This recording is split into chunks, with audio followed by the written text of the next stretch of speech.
It's time for Twig This Week in Google. Coming up, Google kills yet another service that I use, and by the way, apparently has removed my name from their search results. But believe it or not, this is going to be an exciting show because we're in New York City with Jeff Jarvis and Gina Trapani, live from New York. It's This Week in Google. Next.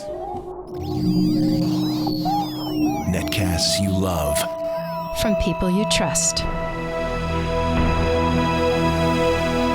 This is Twit. Bandwidth for This Week in Google is provided by Cachefly. CACHEFLY.com.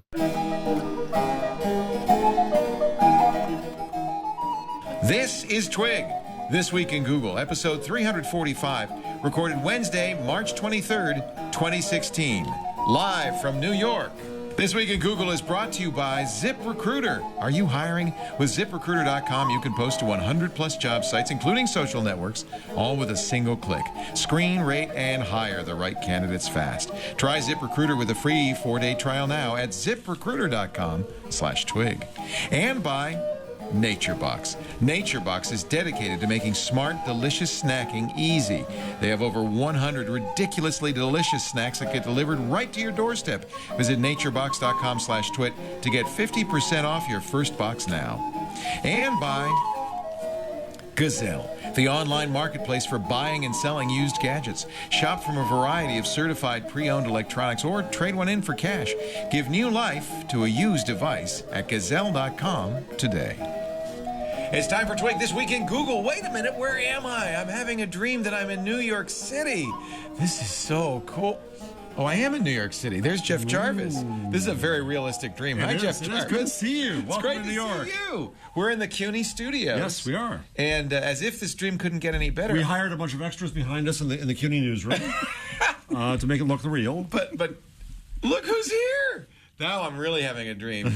So good to see you, New York Gina. City. Fist bump. We're back together. And hugs. So glad you're here on The our whole turf team. this time. Thank you for coming over the bridge and joining us. We really appreciate it. I am so thrilled to be here. Is this nice? Took 7 years, 6 years. Twig in New York City, Yeah, baby. wow. I'm all about Yay. it. Times Square. And what's exciting is this is the beginning of something more than just This Week in Google here. Right. We're going to be doing a New York tech show on the Twit Network from this very space coming up sooner than I can bear. Yeah, pilot soon.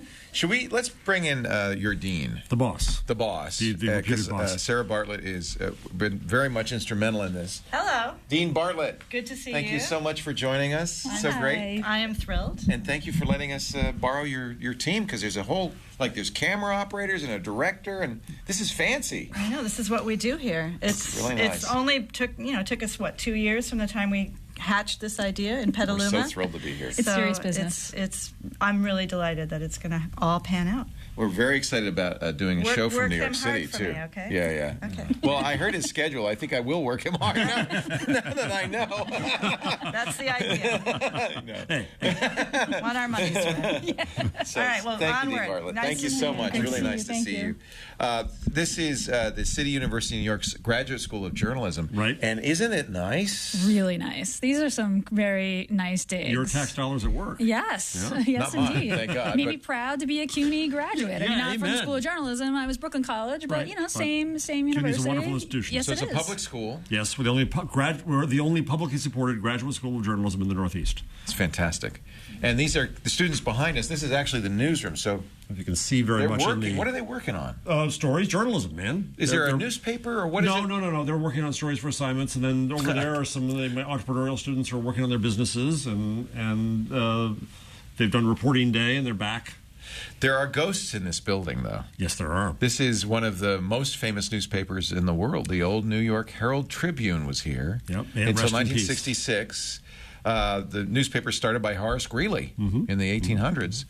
And a really great newspaper. Yeah. So this is kind There's of a history nice here. feeling. There's Yeah. history here. I really like Hallowed being ground. Old media, new Yes. media. here. Yeah. Well, there's some news, and we could talk about that. We want to tip our hat to everybody in the chat room. Yes, we can. I can see you. I don't know if anybody else can, but I can see you. And also to our studio people back in Petaluma, little tiny cow town, Petaluma. Chicken Town, isn't it? I feel like if I can make it here, I'll make it anywhere. So, and of course, Jason Cleanthus, our producer, who's back in studio. Hi, Jason. Thank you for doing this. We came out on vacation, Lisa and Michael and I, our son Michael, and we thought, well, that'd be fun to see the place. And this is really going to be great. I'm so happy you came up here. I know you're interrupting your vacation. No. This is fun. This is cool. For you guys, anything. And afterwards, 5 napkin burgers, right? Oh, okay. All right. Is that okay? Hey, yeah. I hear they have good hamburgers. So, tell me about the show that you're going to do from here. We have Annie Berman as our new producer hired. She's done a great roundup of some of the people we can talk to. We're going to do the same thing we're going to do on Twit and talk about the news and talk about things around New York. But as you pointed out, you can't really go out from Petaluma and interview a chicken. We are in the center. Wait a minute. There's a big chicken tech scene. No, there isn't. No, you're right. So we are in the center of the universe right here. And tech and media, tech and fashion, startups, finance. So we want to go out and bring people in and talk, and I'm going to try to take Gina's arm and twist it behind her and get her to come in and host too. This is only my first time here. This is not my last. I'm very excited. Yay. I'm very excited to pitch in. While we can cover Silicon Valley pretty well from our studios, it's really nice to have the East Coast and New York. I mean, this is, we were talking about Silicon Alley, which I always thought was kind of a silly name. And I don't know if Jason Calacanis didn't start it, but he had the Silicon Valley Reporter. It almost felt like we're a little bit of like jealousy of Silicon Valley. Oh, well, we've got Silicon Alley. Every town has a little Silicon Valley of some kind. I mean, locally you use it to refer to a particular area. of the city because there just isn't, it isn't tech everywhere. That's kind right? of Soho, kind of Chelsea area? Kind of Flatiron more. Yeah. Not far from here, actually. But maybe it doesn't play as well kind of outside. Really, when was the last time you said either Silicon Alley or Big Apple in New York? Big Apple. Yeah, no, I never really, that's true. I never say it. I sometimes see it. Yes. Mostly at the tourist stores. Well, but we're in Silicon Square, Times Square, center of the universe. Yeah. So. No, I think this is going to be exciting. And I'm really delighted. Meanwhile, there's some Google news we could talk about. I think we should probably start with related but not Google news, which is, of course, the Apple news. Apple's event on Monday.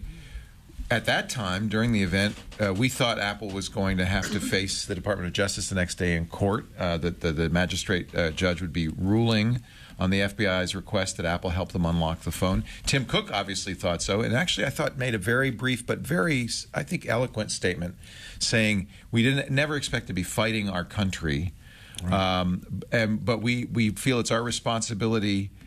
Actually, he said fighting our government. We feel it's our responsibility to our customers and our country, as opposed to the government, perhaps, to stand up to the government and protect their security. And I thought that was really kind of well said. Yeah, and it played really well. People liked it, right? Yeah. It was received well, his statement.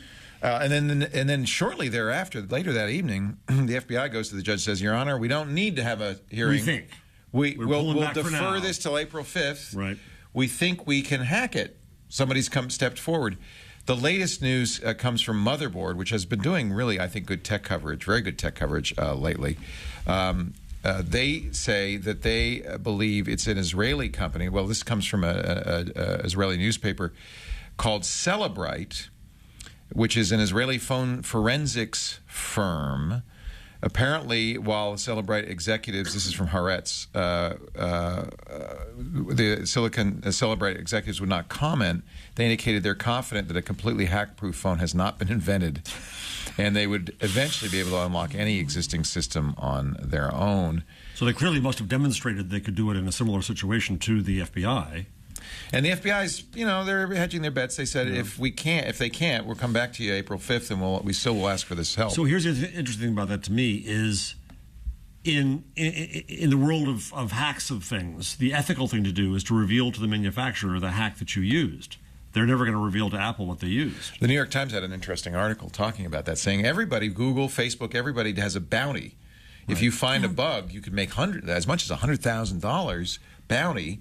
Apple has said, and I actually like Apple's principled stand, well, we're not going to pay for those. But as the Times points out, maybe that's why companies like Celebrite hold on to these 0 days and say... But I'm really asking another question, Leo. What's the ethic in the developer community? If you find a vulnerability, I believe the ethic is you let the company know about it so they can close it. Yeah, that's definitely the culture. Even in my very small open source projects, like we had a very clear kind of policy. Like if you find a security hole, here's a private line that we'll get an immediate response from. Like if we don't respond within a certain amount of time, and this is just common practice, then you can, reveal it or take it. But yeah, that's generally what you do. But these folks are employed by the government, right? I mean, well, Celebrate is a private company. If it's right, them, but yes. I'm on contract. I mean, I just assumed that the they were on government will then contract. pay them to use their exploit, right? But as a technologist, No, I hear So in other you. words, they're I hear making you. money from No, I understand. holding these exploits instead of giving them to the company. Is that ethical? No, it's not ethical. I assume that they were employed by the government previous to this, like that Well, they're they've been on used contract. before. I'm not but- saying it's ethical. I'm just saying Yeah, that a lot of- I don't think that they were like Apple government. I'll go to government. You know what I mean? No, in fact, it's quite the opposite. They were now the way that FBI suggested this in their court filing was somebody has come to us with a hack, That's true. which would imply that somebody, if it's Celebrate, would have said, "Oh, but they have worked with the government before. They have exploits. In fact, on their webpage it says we can crack iOS 8. 9 is a little bit more troubling, Yeah, of course. 9 is just. But 8 also had encryption, full disk encryption. So it sounds like Celebrate might have said, hey, called their contact at the Department of Justice, said, hey, we can crack it. Why they didn't come forward sooner is another question. No, my guess is because they had to try. Maybe they didn't know, yeah. They had to. I'm guessing that anybody who wanted to do this had to replicate the situation. And it's not clear that they can do this, right? They're testing this on phones that are in similar states as the phones of the attackers, right? Because they won't want to risk deleting data. This is why they needed time, right? So this is all kind of But still I really uncertain. find it interesting that the Justice Department did blink. If they truly believed that they had the principle behind them, they would have gone ahead in the case and said, no, Apple, you just owe this to us because we're the government, we're doing what's right. Instead, they blinked as well. If we don't need you, we won't ask you to do this. Yeah, That's really interesting to me. It is extraordinary. Some legal authorities have suggested that if you're going to use the all writs, it is incumbent on you, if you have another method, you legally have to use that other method. I see. All writs can be used only if you know there's no other way than to use the all writs. That might explain it. Pay attention to me as a judge. Yeah. Yeah. I see. And it does kind of, give lie maybe to my assumption that the government really wanted a wider precedent than just this phone. If really what they wanted was a wider precedent, it would be unethical, but they could have said, shh, Celebrate. Don't we like this case. This is a good one for us to go forward with. There's also the possibility they may have gotten advice from people. I think it was the ACLU. No, it was a Harvard professor who pointed out that the CALEA explicitly says that telephone companies cannot be compelled to write software for the government to let the government in. They're protected by CALEA. So it may have been that the FBI and the Department of Justice at the 11th hour said, we're not going to win this case. Maybe Judge Better Pym, let it go than lose. Maybe Judge Pym said to them, guys, I'm going to rule against you. Who knows? Who knows? Maybe we'll know on April 5th if they go back to court. But that's the latest on that, and it's been endless fodder for us. And I think probably in some ways it's a little disappointing that it's gone with a fizzle instead of a bang. No, I don't think so. And what happens? So say the hack works and they get into these phones. I mean, at what point? And then what happens? Does Apple hire them to disclose the hack to them? That's the ethical issue, isn't it? Right, I mean, there's a it hack is. out there. Yeah, exactly. I mean, That's it what I'm makes trying to get Apple to, look yes. really bad, and And I what presume the happens government then? puts them under NDA to the government. Absolutely. Right? Absolutely. But now, does Apple go off and try to hire other companies? Apple, who won't pay for hacks, hire other Right. companies to try to replicate the hack so they know what it is so they can close it. Right. I have to think that Apple has lots of security companies kind of already trying to, right? I mean, Yeah. but yeah, I it's hope so. troubling. It's This troubling. is the process. Apple even says, nothing is perfect. There's no technology that doesn't have flaws or bugs that might be used to exploit That's true. that technology. And in fact, they said this in the Times article, and that's why it's so important that companies pay bug bounties, that they go to hackers, they encourage hackers to say, tell us first before you release this publicly so that we can fix it, because there is nothing perfect. Right. So it's maybe a foolish thing for Apple to not offer these bug bounties, but I think that it's also a principled thing. I don't think they want to pay. It's like negotiating with terrorists. Right. But that presumes that the person who actually cracks it is ill-intentioned. If the intent is to say, I'm trying to help you close vulnerabilities. Well, And but that's not it's Or a good I'd celebrates really like a business. job at Apple. But it Yeah. celebrates Right. business. This is how they make money. This is Yeah. what they do. They're a forensics company, and often that's what it means. Is you look for 0 days that will allow you to do the forensics on the phone, and that's their bread and butter. That's their stock and trade. They're not going to tell Apple that. They don't want it to be closed. They'll have to come up with a new one. So that's where the ethics. I'm kind of with Right. you. The ethics are a little sketchy. Yeah, I agree. Yeah. All right, we're going to take a break. When we come back, I do want to talk a little bit about Hulk Hogan, because God knows who doesn't. And yeah, we'll be playing that video a little later on. No, we won't. No. If Lisa were here, she'd be saying, Is it? no, But wait a we don't minute have the now. insurance. Isn't it newsworthy now? Yeah. So protected by the First Amendment? Well, but that was Gawker's argument that it was then, but we'll talk about Well, it that. certainly talk is about it, now. Yeah. All right. I'm just saying. Let's not. Be good for ratings. Let's not. I'd like to. I've opted out It's of a that. forbidden visual. Yeah, I don't want it to. I don't really want to is. see it either, to be No. honest with you. And there is other things to talk about, including I'm very upset with Google for killing one more thing that they say nobody uses, but I use. I'm surprised you use it. And we'll talk about it. We'll talk about that when we come back. Our show today, not only brought to you by the great folks at CUNY, and we thank CUNY so much for the studio and for the support, and we're really looking forward to doing this with you guys. This is going to be It's gonna be great. fantastic. But also by our friends at ZipRecruiter. If you're hiring, you know that the internet's a boon for this, right? It means you can reach out to a much larger pool of candidates. In fact, I think it's safe to say that the perfect person's out there somewhere. Your job as a hirer, as a recruiter, is to find them. Well, how do you find them? There's lots of job boards. There's lots of social media. What do you do? What do you use? Let me recommend ZipRecruiter. With ZipRecruiter, you post once on the ZipRecruiter site. They cross-post to more than 100 job boards, plus Twitter, plus Facebook, plus Craigslist, LinkedIn, all the social media. So you're getting to the widest possible audience, really improving the chance of hitting that right person, the one you really want to hire. And you might say, well, I don't know if I want to reach out to 1 million people. What if I get 1 million resumes? No, that's good, because the resumes don't come to your inbox.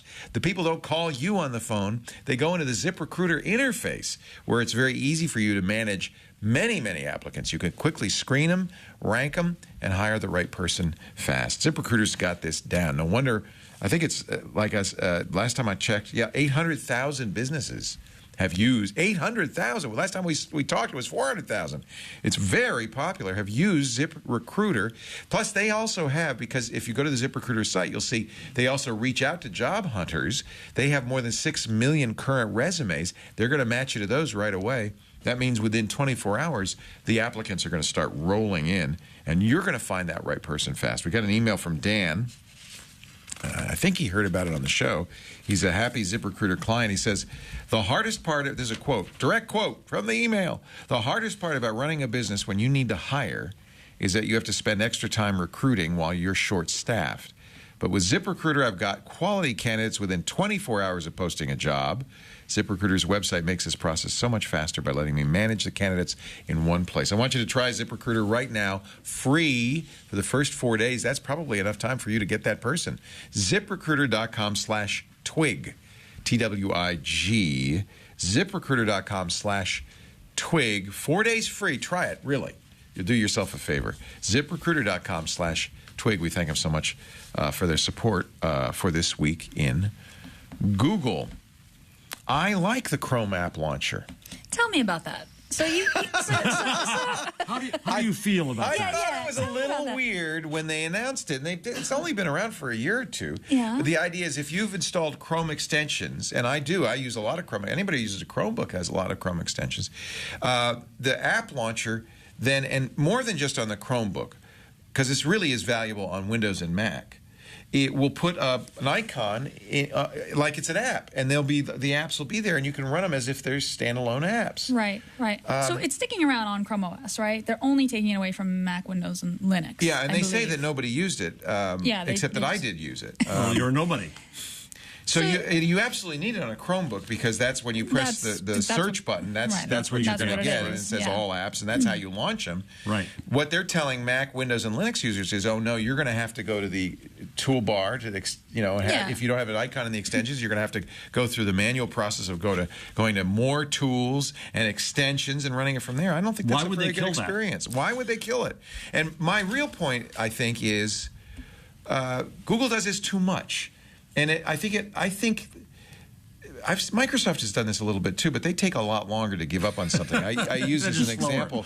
Windows Media Center, which a lot of people use, but they stopped developing in 2009 and only just killed in Windows 10. So for 7 years, they didn't do anything to it, but they figured, well, we're not going to kill it. Google, it's kind of modern, right?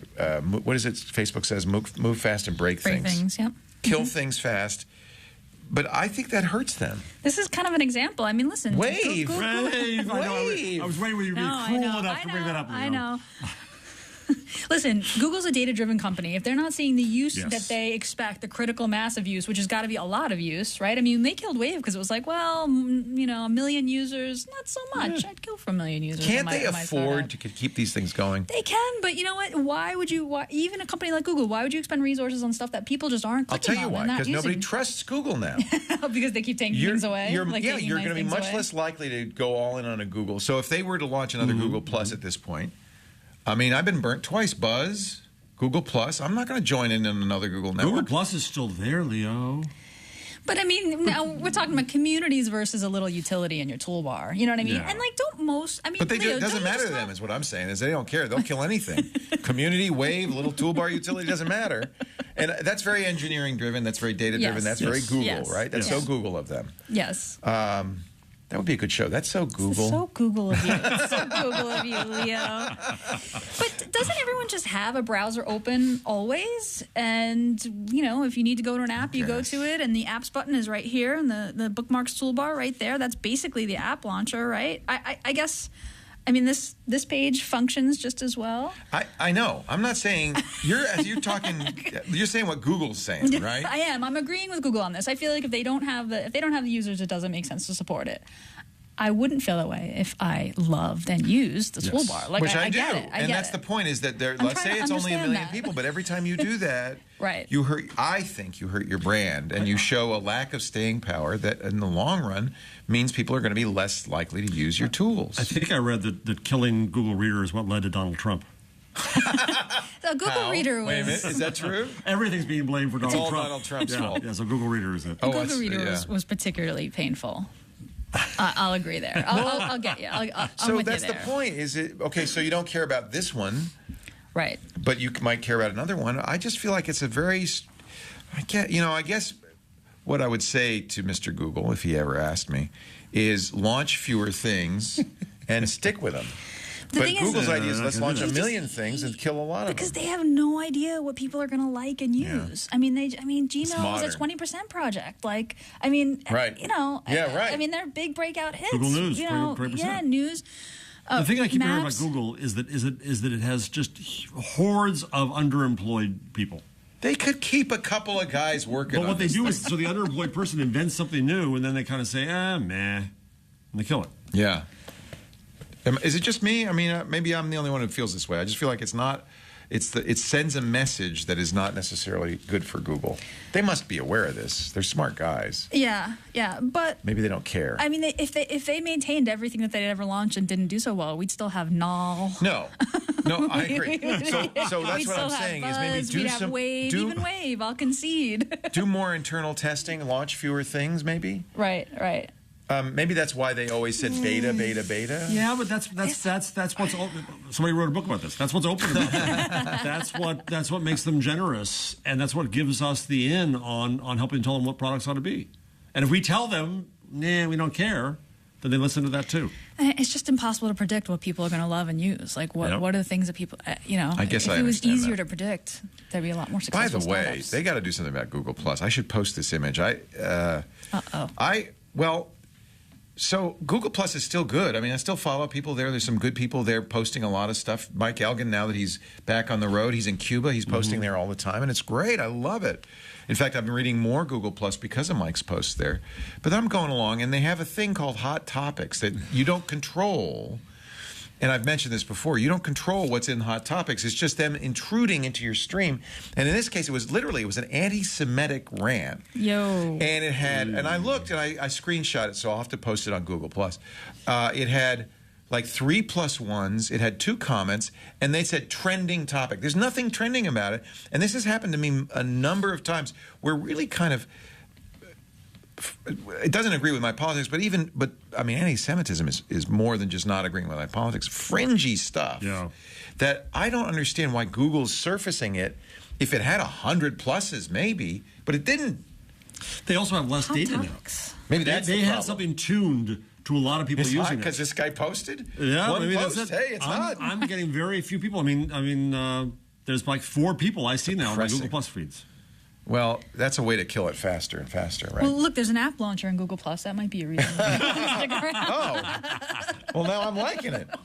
Wow, that's good. Sorry, just kidding. Just teasing. But this is somebody I can't uncircle because I never circled them. I can't get rid of it. It's stuck into my feed. I mean, it's not. I'm not a little shrinking violet. I can see it. It's not going to poison me, but I don't want to see it.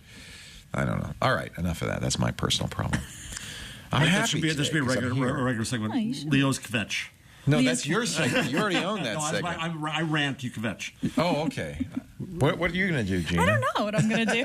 She kvells. You're going to hug. She's going to hug. She's a hugger. Well, now that we're in New York, we're going to do the show in Yiddish. That's what everybody is afraid of. That's exactly. We got New York values. I could see that. Yeah. That's the dog whistle, isn't it? Oh, it's New York values. We know what that means. We know what that means. Renaming Chromecast to Googlecast. What does that mean? Why? Why?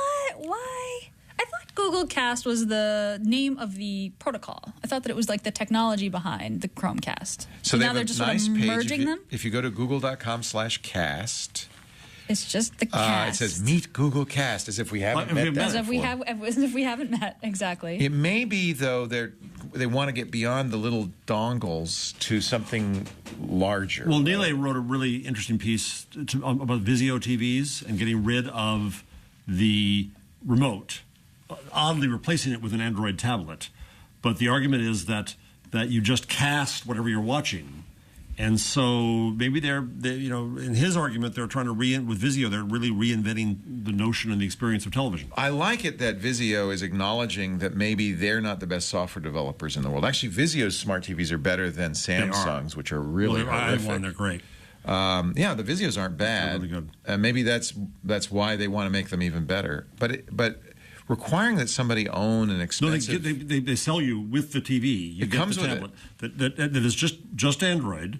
I think it's Lollipop, but that's interesting. But it's not just a remote. So you don't get a remote with a new Vizio TV. You get this instead. And what I don't know is, can I use my phone instead? Now we should mention this is the P series, which is their horrendously expensive high-end TVs. They only make 2 models. There's I think a 70 and 120 inch. Jesus. And the big one is like over $100,000. It's like you buy a Tesla and you get a tablet with it. Exactly.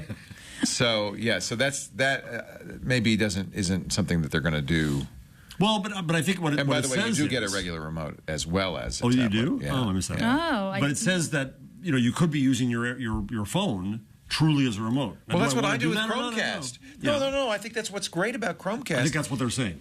Is you pick the app. Googlecast, Leo. Googlecast. What is it? Googlecast. I guess it makes sense to take the word Chrome out of it. Because it has nothing to do with the browser at all. It's still Jake was saying to me weird. earlier, it has nothing to do with Chrome. Did you bring a Happy Meal? Right. What is that? This? It looks like a Happy Meal.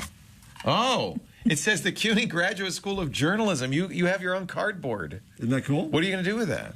Well, we can watch stuff. porn later.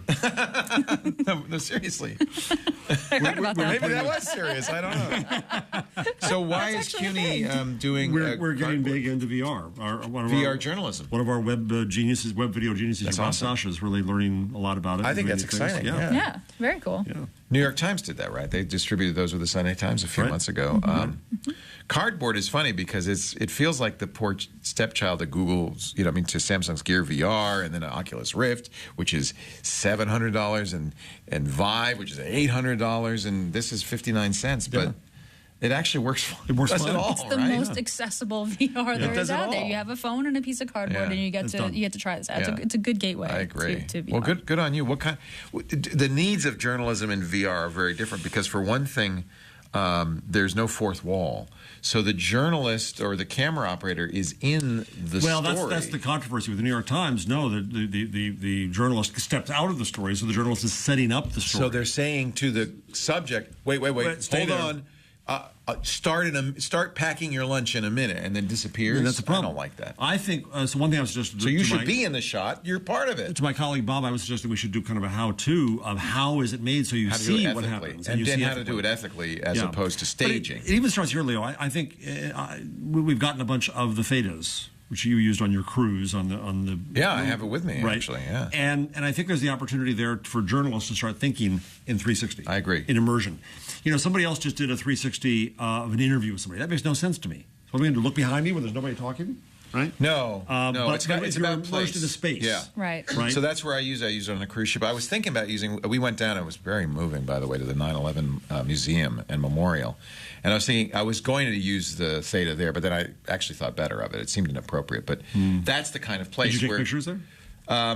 Do people take pictures there? Yeah. So there's a part of the museum that you can take pictures of, and there's.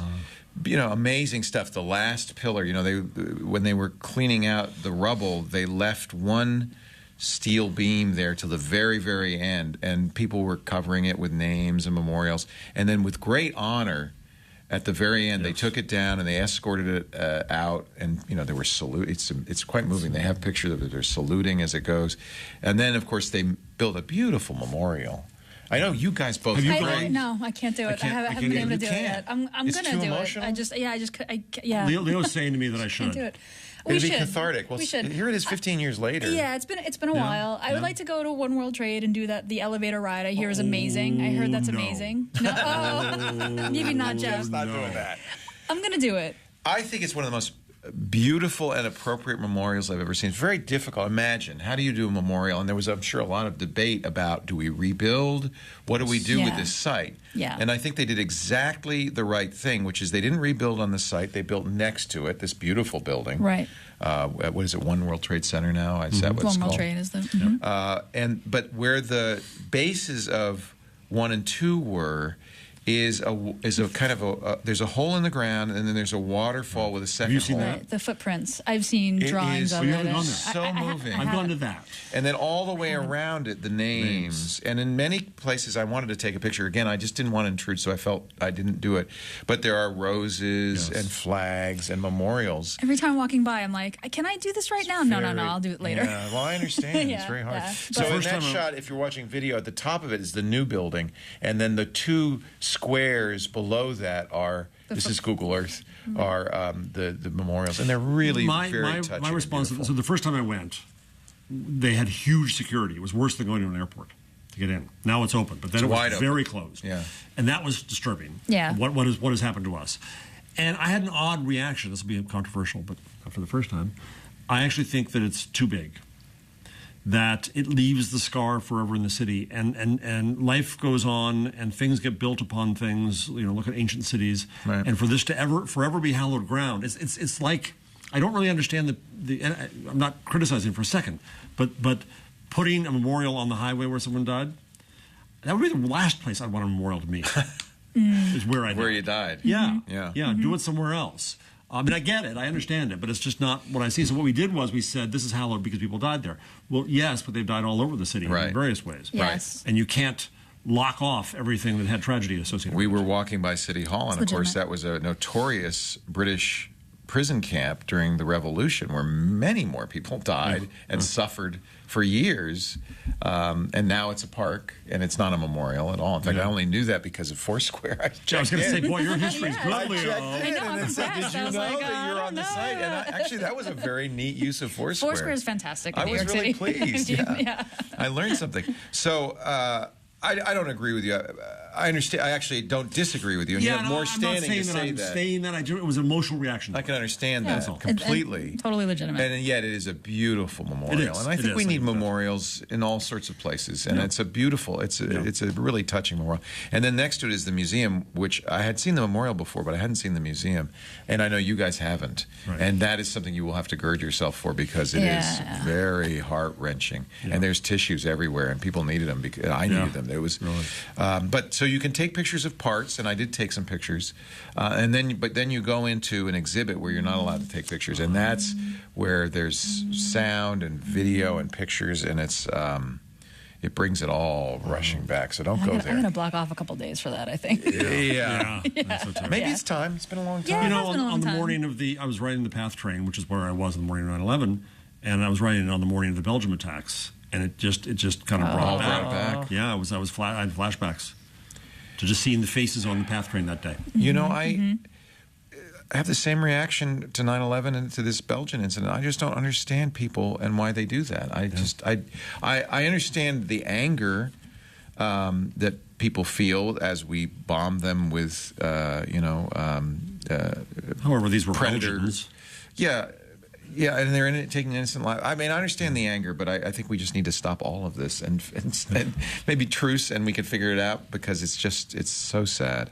I fear we'll go the opposite way, though. Yeah, I think you might be right. Boy, come to New York and you just have a ball. Yeah, it's really. Well, that's the first thing I did. I wanted to do that. You're real joyful I here. actually do that a lot. I pay. that's good. You did. Almost every time I've come to New York, I've actually gone to Ground Zero. Really? Yeah. The first time I came was a month after 9/11, and I went there, and of course, it was still, it was all chain link fence and plastered memorials, and even have you seen my husband? Have you seen my son? And it was so. I have a very strong connection to it. There is a smell to the city. Yeah, you can't forget. No. Then they built a beached whale next to it, which is now that I think they could have stopped. Beached dead whale. I thought the Oculus was going to be beautiful, but then you get to the scene and you have this beautiful, touching memorial, and there's whale bones. What is that? The PATH station? PATH station. Yeah. It is. Okay, I'm sure I'm not an architectural critic. No, I agree. There it is, going up. Yeah, it's I hadn't seen Jonah. it before. We walk in, you're Jonah. It's huge, and that's the other thing is you don't realize how big that is. It's giant. It takes over the site. It's like a whale died there, and its bleached bones are still there. I don't get it, but I'm not an architectural critic. It was going to, in the original conception, I think it was going to open up to the air and close. It does. It seems like it has louvers or levers. But it doesn't really open. Oh. That cost more money, and it cost enough as was.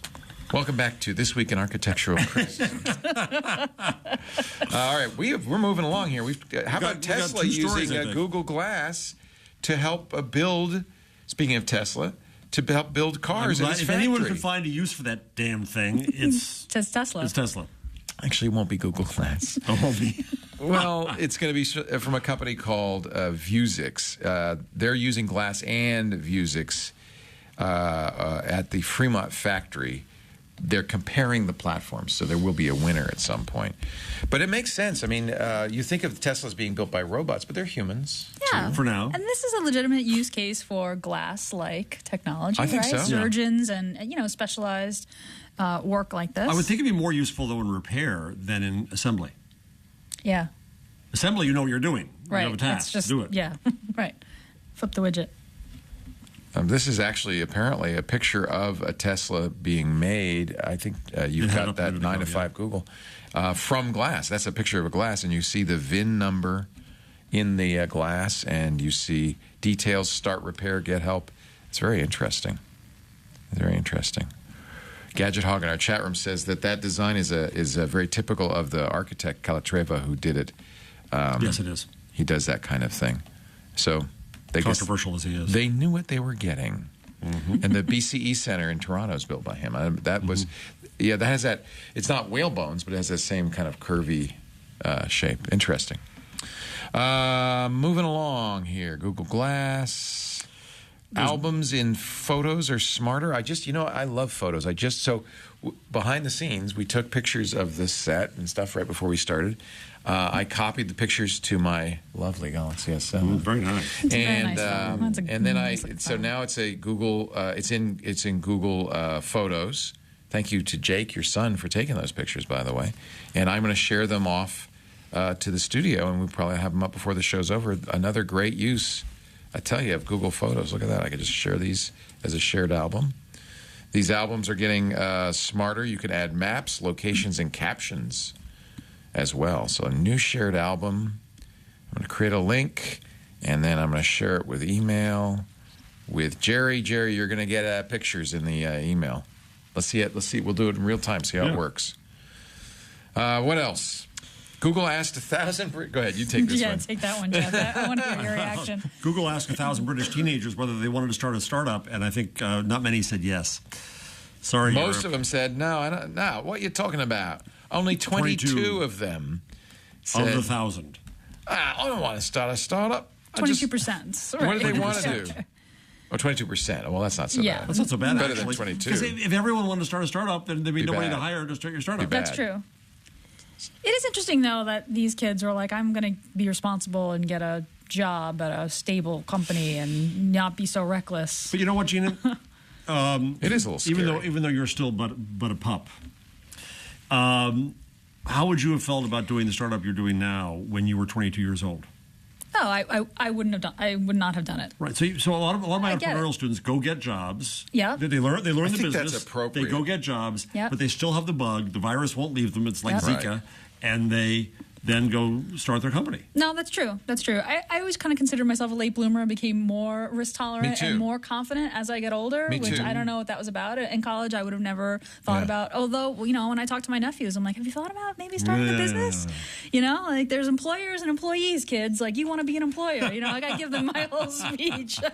Is it possible that some kids will do it just defensively because they can't get jobs? That's I mean, true, too. you know, I think that's a lot of it. I think young people are feeling Let's ask the chat room. afraid of not being able to get jobs. How many of you in the chat room would like to do a startup right now instead of getting a job? Says P Shops, being an entrepreneur isn't the be-all and end-all of work. Yeah. That's in fact, true. it's a crappy job. Don't do it. It's hard. It's tough, you guys. It's Dr. tough. Mom wants to, but Tell it's us. 62. It's tough. Tell Dr. us. Mom, we're about the same age. Yes. No, it's hard. Starting a company is very, Yogi very wants tough. to. Slow-mo wants to. Part of it is the knowledge that most startups fail. Yes. Yes. If you asked 1,000 British teenagers if they wanted to start a restaurant, they'd probably say no too. Right? And the reality is that most people who start companies have a safety net. They've got family. Right. They've got, Right. you know, they're healthy. They're in a good position. They have connections. I mean, I don't know how many times I've talked to investors and they've said, you know, just like little friends and family money. And I was kind of like, who do you think my family is? Like, my mom was a public school teacher. Like, Right. what friends and Right. family money? You know. So there's that. There's that Do you as well. think that most entrepreneurs come from wealthy backgrounds or come from poor backgrounds? I feel like people like Jason Calacanis was driven to being an entrepreneur, right? He's a special psychological case. You know, Calcanis and I have actually debated about this because he's got this like perception of himself as being this poor like, kid. you know, this scrappy kid who grew Right. up in Brooklyn. Yeah, he grew up like a couple blocks away from me in a very middle class neighborhood in Brooklyn. Like, Right. and he went to the Catholic high school just like I did. Like, Mm-hmm. I was very, not very poor. middle, not poor. Middle class. Middle Yeah. class, yeah. Donald Trump thinks he was, started under rough circumstances. He only got $1 million loan. I mean, you know, self-perception is a powerful thing. Sorry, Jason. Dr. Mom says most come from a background where they're willing to take risks, whatever the economic background. That may be true, You although actually have to be risk tolerant, but there have been studies that have shown that most entrepreneurs have some sort of safety net, right? I mean, I did. You know, yeah. I did. So I kept the radio job. I still haven't quit it because I don't know if this twit thing's going to work out. Yeah, I know. So I last week I couldn't be on the show because I was at CBIT giving a talk. By the way, how'd that go? CBIT's strange because CBIT used to be the thing. It's the biggest conference in the world, isn't it?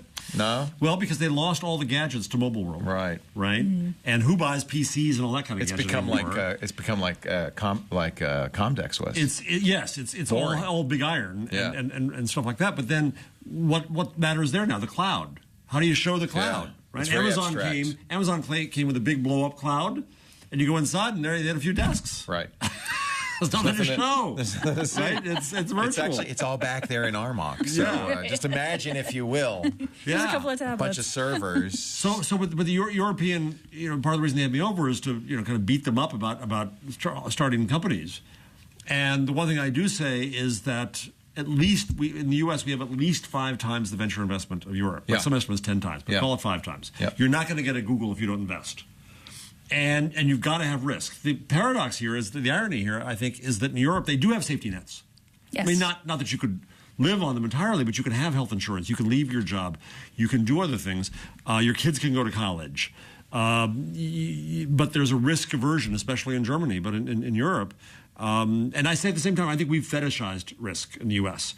I think when we put a badge on you and say, "Oh, you failed," it could be because you had a really crappy idea and you did it badly. Right. But and maybe you should have failed. You shouldn't try it anymore. Right. Right? This is the lesson. Sometimes failures deserve. Yeah. But that's not the way we treat it in the U.S. No. Yeah, that's always been the truism about Europe, is that their fear of failure keeps them from having this entrepreneurial And spirit. they'll say it to me. This VC spirit, yeah. I mean, I can make unfair generalizations about Europe, but that's not one of them because they'll agree. I think on the other hand, we have fetishized the pull yourself up by your own bootstraps story here, that everybody can make it here, and the streets are paved with gold, and the app economy is just another form of that fairy tale where, well, anybody can write an app, and thanks to Google Code Engine or Amazon Web Services, anybody can create a startup. And it doesn't even, and it is easier than it ever was, but I think it's also harder because everybody's doing it. Well, right. It's harder to succeed. Yeah. Everybody can on have top a Candy Crush, but they can't. Right. Right. No, they can't. Right. Yeah, no, the App Store is definitely not. Is not what you Yeah. think. So while we're just talking about app stores, so TechCrunch did a piece this week arguing that the reported Facebook Messenger bot store that they suppose they're going to announce at F8 is going to be as big as the App Store. What do you think about bigger? Here's what I would say. Wow. Well, certainly what everybody's looking Gina's going to for be going off doing bots. is we the next. got commitment here. Well, look at who was it? Was it Quartz did an app? Yeah, the that news. was a news app, but it really wasn't a news app. It was a bot, wasn't Right. it? It was clearly a test case for how would news be delivered in a messaging context. I'm very proud one of our graduates in the entrepreneurial program has a very hot company out there now called Purple, which talks to you about the election in SMS. So here's the So this conversational interface. Yes, a conversational I could interface tell to you- news and information. I can tell you how we got here. So it's clear that the new platform, the new screen, is not the desktop, the laptop, the tablet. It's the phone, right? Right. That's if you're simply looking at hours of interaction, that's where all the the interaction device happens. formerly known as a phone. Right. Or, yes. Right. This screen The you thing that have, people used to talk on. as Bruce Sterling calls it, our glass lozenge. So. If you want to get a piece of that, it's about attention on the glass screen, right? And the first thing was, well, you want to be the app on the front page. It was all about that. For the first couple of years, it was all about that. Right. Not so much so anymore. Next thing was notifications. Everybody's hot on notifications. Right. In fact, look what Facebook did. That's one of the reasons Facebook split off messengers, to double the number of notifications. Because how do people interact? They swipe down, or they I can't remember what you do on an iPhone, but you look at your notifications. It's been so long, a whole week. But you look at your your notifications. You swipe down. There's all. That's another way to get that screen attention. But ultimately, what is the thing that gets your attention most often? What do you think you interact with most often on your lozenge? Is messaging, from friends. right? Yeah, direct messages from friends. So you're in Messenger all the time. But what's going to happen is, and we're already seeing this with products like Slack, I think. Yep, I was going to say that. Is the new inbox. It's as bad as your email was, Yes. because messaging was only great because no one used, it was just close friends and family. But once Quartz is in there, and your delivery service is in, once everybody's messaging you, it's worse Right. Well, than it's your not just email messaging. inbox. Once, Most does it replace Google to some extent? Because you can ask questions and get more direct answers from a smarter machine. That's what Google thinks. They think that search is going to messaging, right? Right. So, and the only reason I think I have some insight is because I really went all in on Telegram, which I really liked. And Telegram has had bots for a while. I even have a bot myself. So There's a Leo bot? There's a Leo bot. What does it do? Chief Twit bot. Well, I'll show you. It does all sorts of things. What do you think it does? What do you think the Leo It's bot It's does? called the mechanical Leo, Is right? there a kvetch mode? There should be. There's going to be a kvetch mode. So the last 4 posts were when I put an audio show up, you get a notification. Right. Leo's posted a new audio show. I do it for audio, not for video, because I figure, well, you'll click that, you'll listen, and you'll continue on. Right. I've also tied it to my car. So when I pull up in front of the studio, there's a message. Leo pulled up. let's go live. So that's God, this is like push RSS feeds. It's like, I- yes, it makes it's me really, RSS. it's Have you- really does this old. sound But familiar? it's like friend feed, you It's know, friend like, feed. or you know, right. when I blog, when I post on Instagram, it all goes into this mechanical layout. Now, I would have thought I was just playing with it to learn the platform. Right. There's thousands of people subscribed to this. Really? I can't remember the number, but it's over 1,000 people. What? So that to me was kind of an eye opener. Yeah. Oh, okay. But my instinct is that this is going to have the same problem Slack has, which is it's going to be an inbox without any of the good controls that you have in email, Right, filters and all of that yeah. stuff. It's just going to become jammed. Here's Assist Bot. I can order flowers. I can get a ride, food delivery. This is a chat bot. Food, restaurant reservations, hire a courier, discover places, event tickets, book hotels, get a haircut, and you do it by messaging. The inspiration for this, of course, is WeChat in China, where that's what people do. And I think that might have had more success. I'm not sure why that had more success in China. Possibly because they were using less powerful devices, maybe. So messaging it's certainly easier to write a messenger bot than it is to write an app. Right, It's with push trivial, notifications. right? Well, a messenger bot, yes, but an intelligent bot you can query, no, and a bot that can anticipate your needs and let you know of something. Right, a true alert. Right, what do I get on my alerts all the time? So I have this brilliant colleague here at CUNY named Carrie Brown who heads our social journalism, and she's very social. So on Facebook, where you can say, "Hey, put this person on the top," and always show you at top. Well, she's constantly buzzing me, right? Right. Or Facebook. Oh, and by the way, watches now make this even more valuable, Yes, right? yes. Right, So right. Facebook constantly tells me you have new interactions. Well, no, really? Really? I have new interactions? No. First thing I do is turn off notifications in email. But there are some notifications I actually want. So a notification system, we've talked about this years ago. Notifications are better than messaging, I think. Yes, and one that anticipates your needs. Right. That is the hyperlocal news stream, as Marissa Mayer said back in the day. Right? But correct me if I'm wrong. Haven't we seen this kind of search for years? I mean, I feel like AOL Messenger had searched Right, in it, right? Well, there was a company that old friends of mine started called Smarter Child, way back in the day, that was on AOL, and you could ask it questions and you could go. So in. exactly. Yeah. So everything old is new again, Yeah. or everything new is old. But what's new here is the interface, like the idea that I'm interacting with another being, right? Like that I'm having a conversation versus like Google Now, which does a Right. lot of like stories tailored toward you and really can anticipate what you want without you having to query because you've already queried, you searched, right? You did a Google search, but it seems like the thing here is like I'm gonna interact with this thing versus get these sort of soulless or these push notifications from apps that are just like you have 3 new messages or Right. here's something you might like today. This is an You know, area that I think I would love to see Google try lots of new ideas in. I think that's what Now was about, was the card interface. And I think Now on Tap is another way of kind of experimenting with, well, how do people want to interact with information? How do they want information to arrive? Right. Why is right. there a green light coming out from behind your watch onto your wrist? Probably It's it the means heart monitor. my heart is Heart beating rate at an monitor. unusual. It's behind. Yeah, well, it's got to that's go how through it's- my blood, right? That's how I was checking. So Oh, wow. I'm 69 beats a minute. I'm very calm. Oh, I see. Okay. Very calm. That's good. New York. That's good. Being in New York. Relaxed. New York relaxes me. Times Square, very chill. Ah, it's so chill.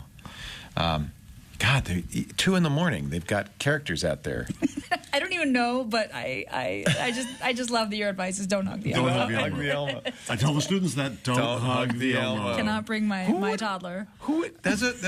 Okay, they're not the cleanest looking Elmos but anyway. they get hugged a lot. Oh yeah, and then they can make money in the tips. Oh, I know. No, I Because know. the poor It's tourist, a the good kid job. says Elmo. Yeah, Oh, the of course. kids hug Elmo. Yeah, and they take the picture. Well, then Yeah. of course there's the denudas. Yes, I didn't see any of those at 2 A in the little morning. cold. A little cold. Yeah, it was chilly. I saw Batman though. Oh yeah. Yeah. Did you see the naked cowboy? He's been there for For years. He's still out there? There's still out he's there. got competition now though. Yeah. There's other He's naked. got naked cowgirl, I think. Yeah. Yeah. And he's, by the way, they're not naked. No, they're they're- wearing underpants. That's hustle. And tidy whities. It's not for Tidy They're whities. tidy Yeah. whities. Ick. I'm sad to see this is another thing Google's giving up on, robotics. Yeah. Yeah. Did you see they're selling, or they want to sell Boston Dynamics? I'm not sure why, but the impression I'm getting from reading these articles is this is what Brad Stone called it, a retreat from robotics. I'm Yeah, confused. I thought I'm this too. was moonshot, right? It seems they're saying, well, this Andy company Rubin doesn't- left. Do you think Right. that's part of it? It sounds like there were definitely some politics. Andy Rubin left. They struggled with leadership. The Boston Dynamics wasn't interacting with Google's other divisions. This sounds like this was a human problem versus. And they're saying that this company didn't have revenue, within the next 3 to 5 years. What does Google care? Well, what does Google Alphabet. care? Exactly. Yeah. I thought that was the whole point They of were doing Alphabet. amazing things. I heard the video of the guy being mean to the robot was their last-ditch effort to prove to Google how cool they were with some theory. That Well, was I mean, a the mistake. videos have done amazing.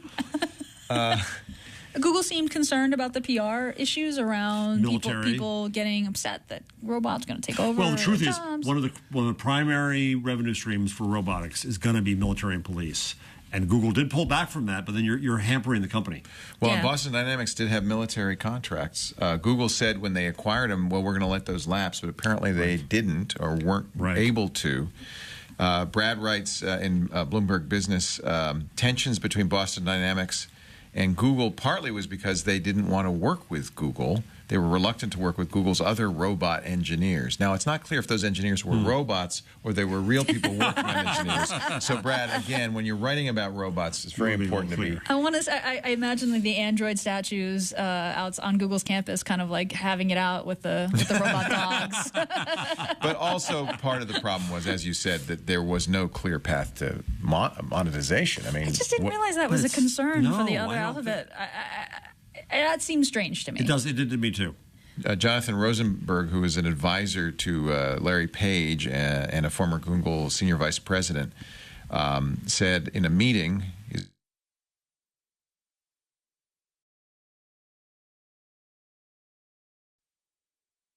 Time frame that we need to be generating an amount of revenue that covers expenses, and that needs to be in a few years. That does seem like an unusually non-Googly thing to ask for. So Alphabet is running these companies within it as Right. startups. I have to think some of this also comes from, and this was the speculation Sunday on Twit, a reluctance. When you look at these videos, I think there might be some people at Google said, do we really want people to associate us with kind of killer robots? Is that really? Yeah.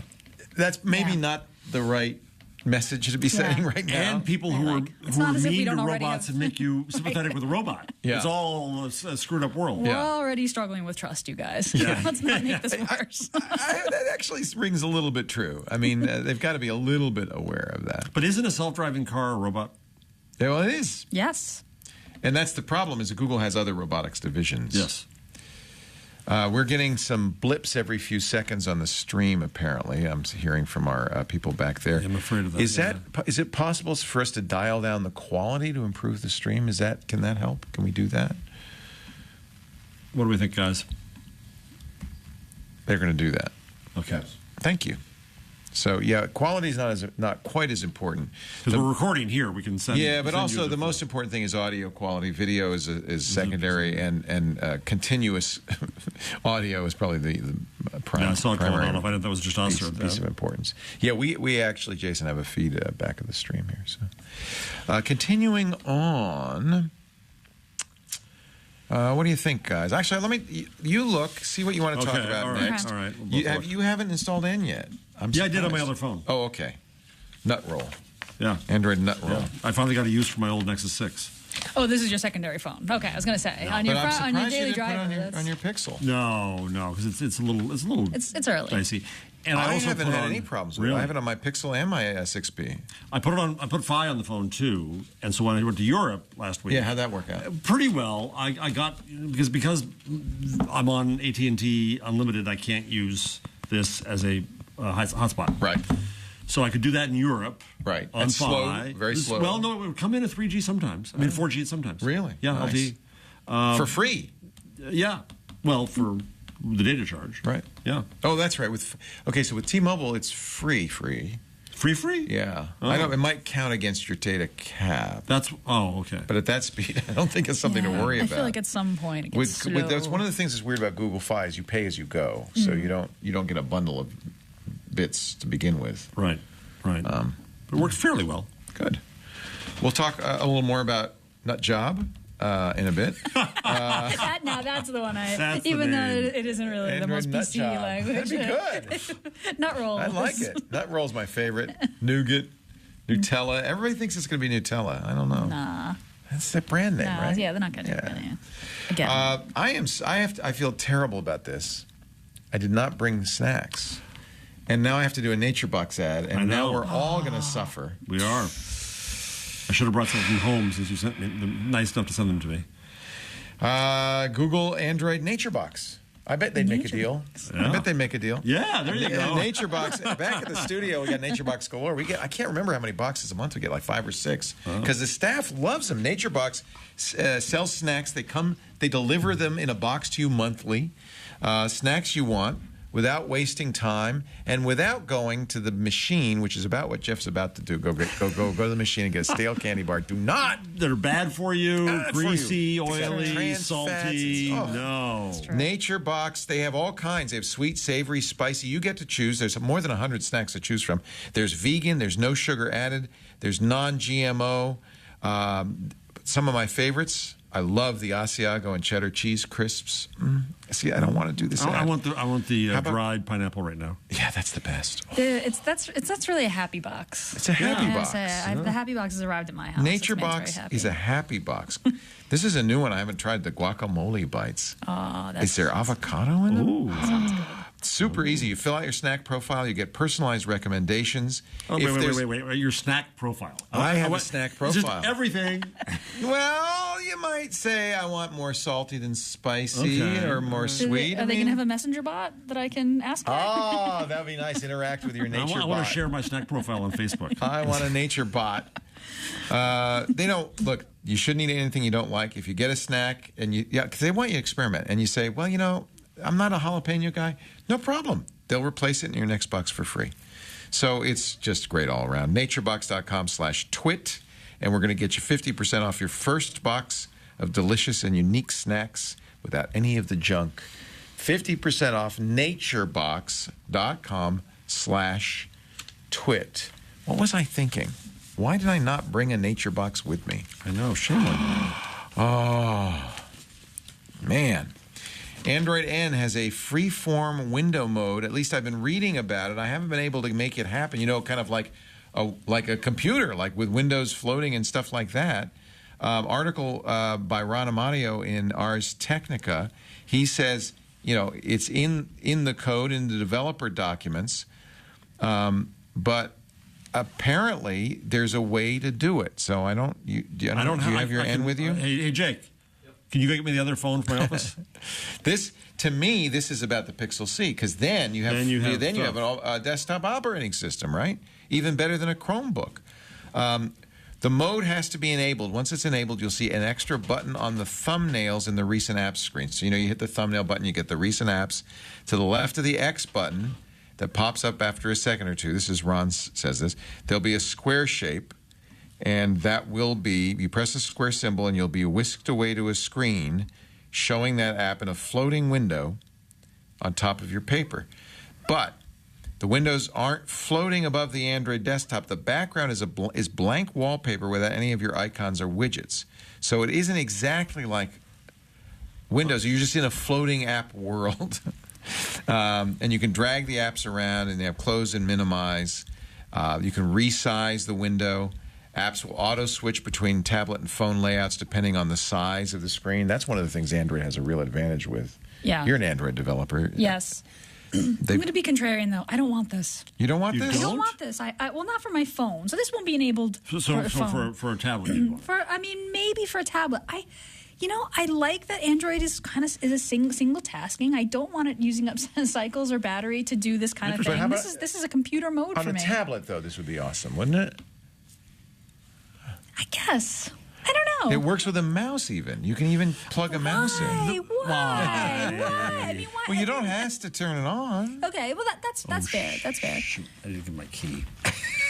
Oh, so he's going to be back. He's going to come back. We may never see this. Yeah, I know. I didn't give you my key. All right, here he comes. And the split screen mode as well. Yeah, I use the split screen mode already, and on the Pixel C, it actually really okay, I don't use it for anything. But I could use it. You know what? Actually, I'm coming around to your way of thinking. Even though I have this capability, I don't. Like what am I going to do? Have why? YouTube open and then the chat room? I mean, Well, no, YouTube here's already where has the little screen thing, picture in picture. The one thing I can imagine is not that you just have multiple things open so they're open, which is what you do with tabs and all that. Right. Though the truth is, I'm a Chrome user for so long, I don't have multiple windows open. I have tabs. Right, tabs. That's what I Which is have. basically switching between apps, right? Yeah. I mean, it's a full screen. It's a little better than on the stuff. I have to Right. go back to the thing. But, yeah, recent. Yeah. but I can see in some cases where I want two things on the screen so I can copy one or the other. Yes, copy and pasting from one app to another. So back True. in the day, children, way back in the day when I worked on my ATEX system at the Chicago Tribune, or maybe the San Francisco Examiner SII system, you had multiple save-get keys. This is something that I'm amazed the industry has never had this. Rather than just one simple memory for save-get, you could save that to A and that to B and that to C. That's neat. And right? you return so to then it. you came back in. So, a so in, stack. in the days of links and stuff like that, I want to go save these 5 things, and I come back and I can save to 1, save to 2, save to 3, save to 4, save to 5. That's a very Unixy thing to do. That is. Emacs And will do there that. are some clipboard apps that will have, will save like your. You should use your- Emacs. You'd be happy with Emacs because you have buffers. You have Yeah, as many there are buffers, infinite yeah. buffers, and you switch from buffer to buffer. Right? So the problem is that I want to move things back and forth, right? And I can't. Thank you very much. Now that I read the method, it doesn't. We just wasted Jake's time. Oh, we did? Yeah, because step 1, flash a custom recovery like twerp. You want to show Gina how it It's works? early. Yeah, I'll show you.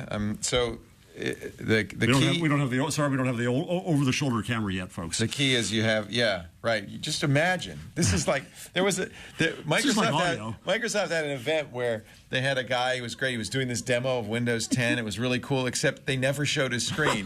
So all you see is this guy going, isn't this Yeah, great? that's Oh, and then cool. you do Look at that. that. That's really great. That's To be safe, That's to what be we're going to safe. do right now. So I think once I'm in Recents, right, I press and hold the Recents button, and it turns into a hamburger. No, I can't remember how you do it now. I can't remember either. I was trying Yeah. to do it, and I couldn't remember how. Yeah. The notifications on N are really nice. They've rolled up notifications, so all the Yeah, notifications that's for any really given nice. app are rolled up into one notification. Yeah, very and you nice. Yeah, you expand get it. more, and you can I do. do I more love with that. it.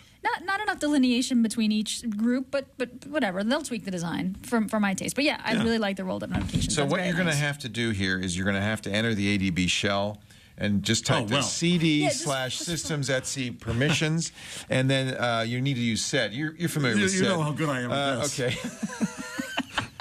Poor Gina tried to talk me through installing Unix on my first Chromebook. I remember that. Oh, that's right. Was it Cronut? What was Cronut. it? Yeah, no, it Cronut. wasn't Oh, Cronut. That's, hey, do they still sell Cronuts?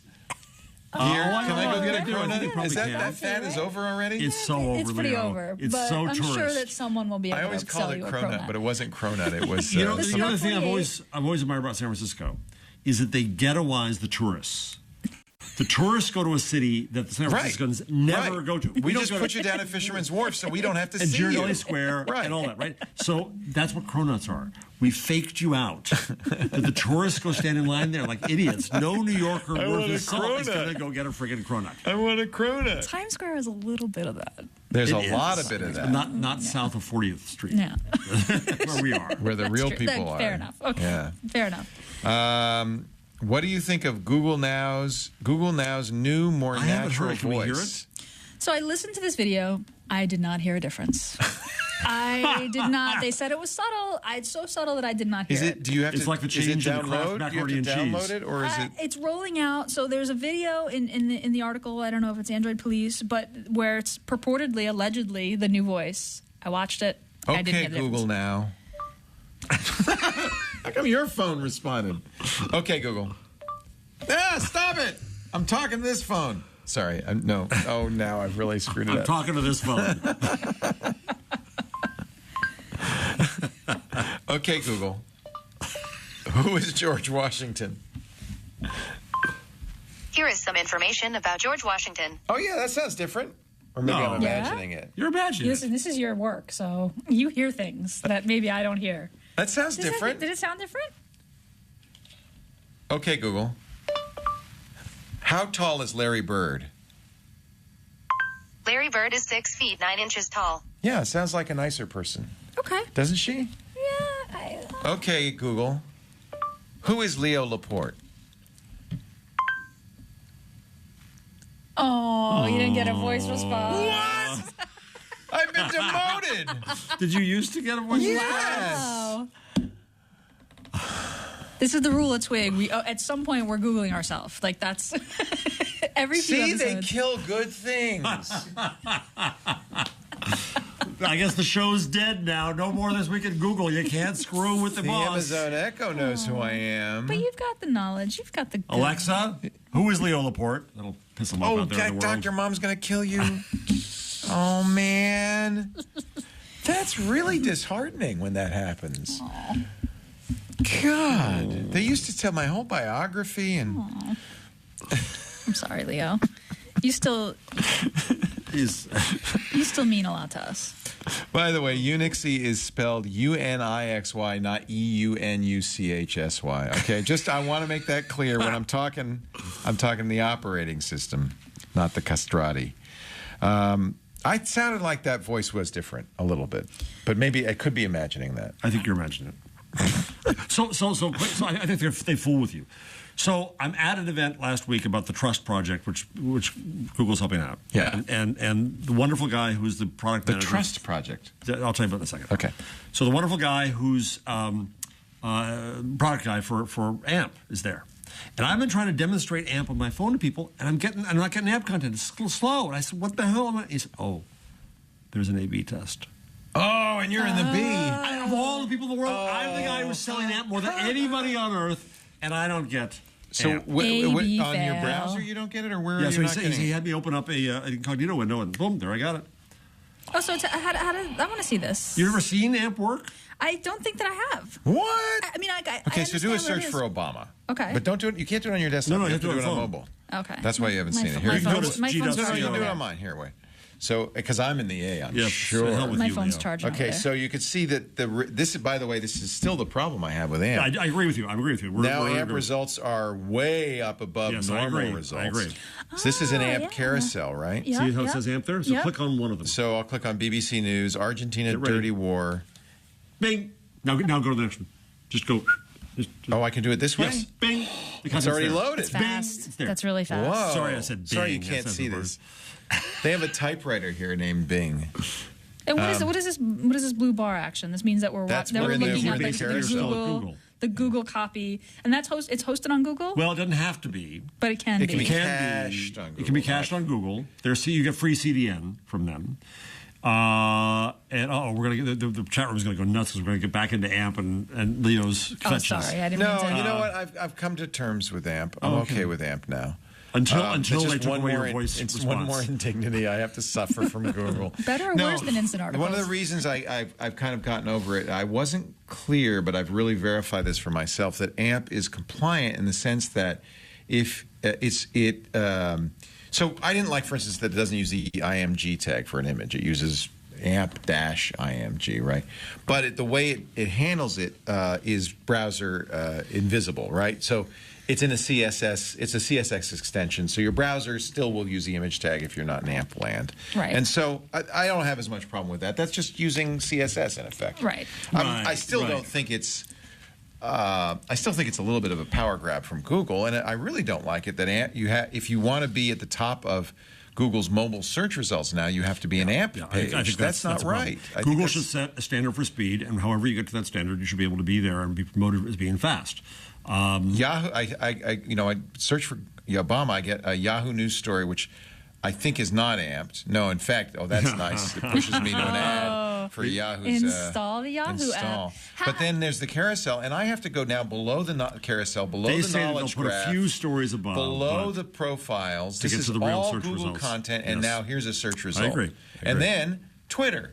Yeah. And then then the rest of the search results, which used to be the Wikipedia, the Atlantic, Politico, those used to be on top. Yes. If I were at the Atlantic, I'd be peeved. Yeah. Because, well, it's not AMP content. Sorry, Atlantic. And the other you're problem three is pages that down. if the Atlantic does have in that list, wherever it is, an AMP page, the blue link doesn't send to it yet. I'm not following. Blue links don't send to AMP yet. Blue links meaning in the regular search The results. regular search results. so Just you the will, carousel. So as Just you the follow carousel. links. Oh. And AMP is a They're standard gonna that work on Google has authored, right? Yes. That anyone could implement anyway. Yes. And if a page is AMP compliant, then it's fast. If it's AMP compliant, yes. Right. So tell me about the power grab. You feel like Google is Right there is Google using its monopoly in search, and to it's not a encourage monopoly, but it's reauthoring of tags, right?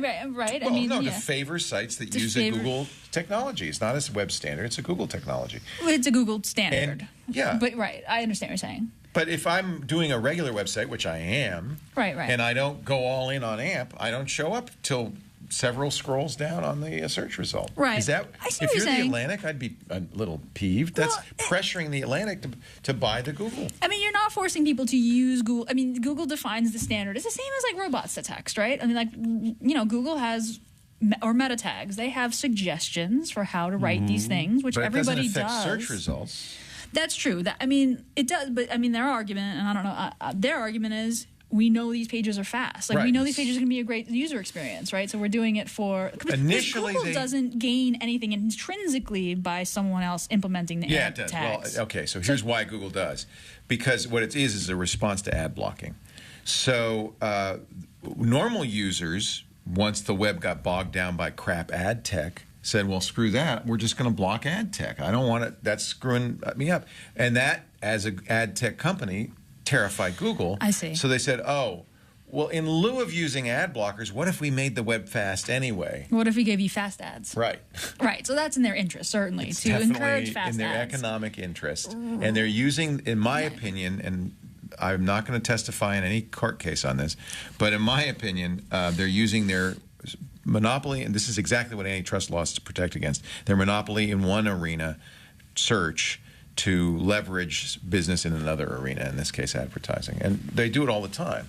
They do it with YouTube. They say they don't, but anyway.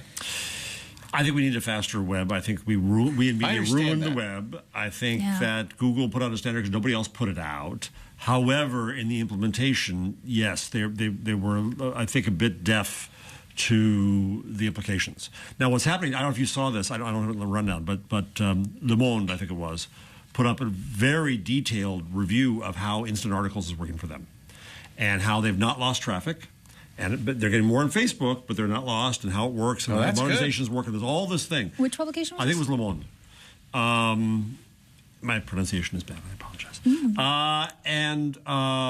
So I think the same thing is necessary with AMP to really get some numbers back and find out what's happening to the publishers. And when I've talked to publishers about this, they say, jury out. We'll see how this affects our business. We'll see how it affects our traffic. But generally, it is for them too the only weapon they have against ad blockers. Yeah. It's to speed up the damn pages. Yeah. Yeah. No, I understand that. I don't know what the answer is. Ad blocking obviously is bad for a lot of content creators. So yes, this is becoming This Week in AMP. No, we're done. Do you want to talk about Facebook? Sure. Facebook joins WhatsApp in dropping BlackBerry support, followed by without Facebook. What took them so long? Without Facebook, your smartphone platform is dead. Yeah, that about sums it up. Those two articles, it's kind of a 1-2 punch. Ewan Spence, who's great, I like Ewan, I follow him, writing for Forbes, says the news yesterday that Facebook is dropping support for BlackBerry 10 shouldn't come as a surprise, but it's the death knell, and we know this from Windows Phone.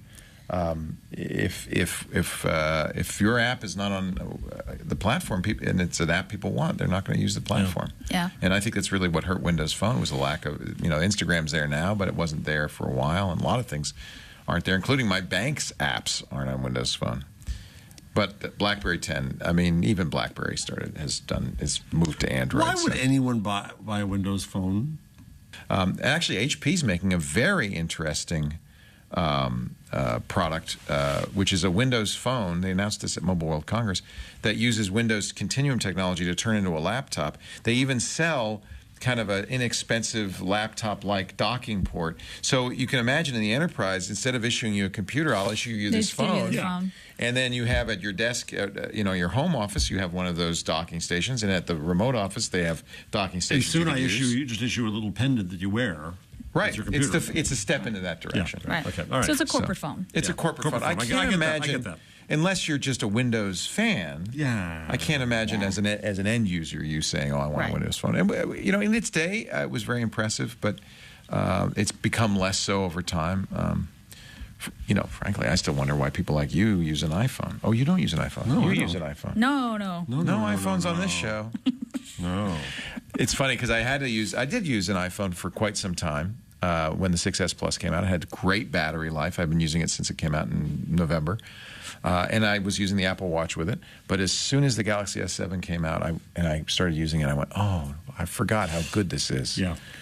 Yeah. This is it's in the rundown. Gosh. In the rundown. Yeah, no, we should talk about this. Is Facebook. Yeah, this is a Facebook story. It's a picture that you wouldn't see on Facebook unless you're a friend of a woman giving birth. She posted it on her face. Is this the full picture? No. There's more? Keep going. There's a Okay, lot more. all right. Yeah. It's a graphic picture. She's giving birth, but you know what? It's a beautiful picture. Birth is messy, you guys. And it was for her friends, right? It was for It was in friends and It was in family. a closed group. It was in a birth group in New York. It's actually, as I see it, an amazing picture. It is really an amazing photo. It's a Facebook went into what she thought, and this was her mistake, was her, don't keep scrolling down, Jason, because it does get graphic, but what she thought was her private group and took it out. But of course, little reminder, it ain't your private group. It's Facebook. It's Facebook. Yeah. Their orthodoxy about nipples is just amazing to me. Haven't they given up, though, on the breastfeed? They don't block breastfeeding I anymore. thought that had changed. I think they thought that they changed. sort of had loosened up on that. This a bit. is extremely graphic. She's giving birth, but you see the umbilical it's called cord. life. Yeah. I think it's a beautiful picture. Yeah, I do. I follow several trans, female to male trans folks on Instagram. And so before top surgery, all of their photos are like this. Yeah. And afterward, same person. Isn't that sad? Shirtless. That says something. Right? Doesn't that Yes. say something? Yes. Yeah. It's amazing. But that's the world we live in. It is Facebook's platform. It is not a public platform. No, that's true. And I think in a way these things are good to remind people you're as much as you might think, it's not a public service. This is a private company. And Now, Google Photos, I wonder what Google Plus's policy is, and what's Google Photos is truly your space and your photos. They would never, I don't think, remove a photo from your Google think Photos. so. That's your private stuff. yeah, On the other hand, there's gotta Google be Plus, they do have rules, they're a little more flexible. There's got to be a lot of body parts But stored up in the private Google Photos. Oh, yeah. But as Facebook points out, most of the time a picture won't be pulled unless somebody complains. Right. They don't So have it's a they don't private have the group. manpower to go through all Right. those Well, pictures. they have. No, you can They use have Watson automated, to find. automated, yeah. Yeah, the AI is getting very, very good at recognizing photos. She's a teacher, a lactation consultant. She was blocked. Facebook message, she says, showed me the picture, said it violated Facebook's standards of nudity, then went on to talk about how some photos are sexually explicit. This is not. It then prompted me to remove any other photos that contained nudity. The two on the prompt screen were me wearing my baby in a carrier fully clothed. That's what's wrong with these automated systems, Yeah. is flesh. It's not necessarily easily detected. After she affirmed that none of her other photos contained nudity, she was allowed back on the site and the group. I mean, I don't know what to say about that, except if you want to have a private group, you should do it somewhere else than Facebook, maybe. Yeah, I don't know. It's difficult. It's tough. This is a tough tough. call. The people are on Facebook. Your friends are on Facebook. If I made a secret or a private group on Facebook, I would assume, That it's private. that it's private. Private. It's And that you're secret not or trying to private. show it to the I'm not world, trying to and show it it to should the be okay. world, and unless somebody I in the guess group, you're right. I guess that should be allowed, huh? I mean, right? And if somebody complains, then what you ought to expect is the group to govern itself. Right. But I guess Facebook doesn't want to get in the middle of all that. What if Right. one member says you shouldn't do this in this group, and the rest of the group says leave the group, and then what does Facebook do? Help you kill that person's account? Right. That Have you seems. played with Masquerade yet? No. No. This is the. Ah. It's better on iPhone. I'm sorry. That's right. For just having done your That's soliloquy just saying, on it. yeah. I was going to just Well, said it's you not get back to. my fault. It's better on iPhone. Okay, so this is called Masquerade. MSQ. Let's do it with you. Okay. MSQRD. let's So put get more your fun. face in there now. Oh. I have So your face is on my head. Okay. I'll take a picture of it. Speaking so of trans. That is. Yeah, seriously. No, actually, it's not working fully on Android. I'm transitioning right now. Yeah, right. Oh. Wow. Now we can move to another. See, I broke it. It's permanently. Can you turn it around? It's permanently. I don't know if you can see that.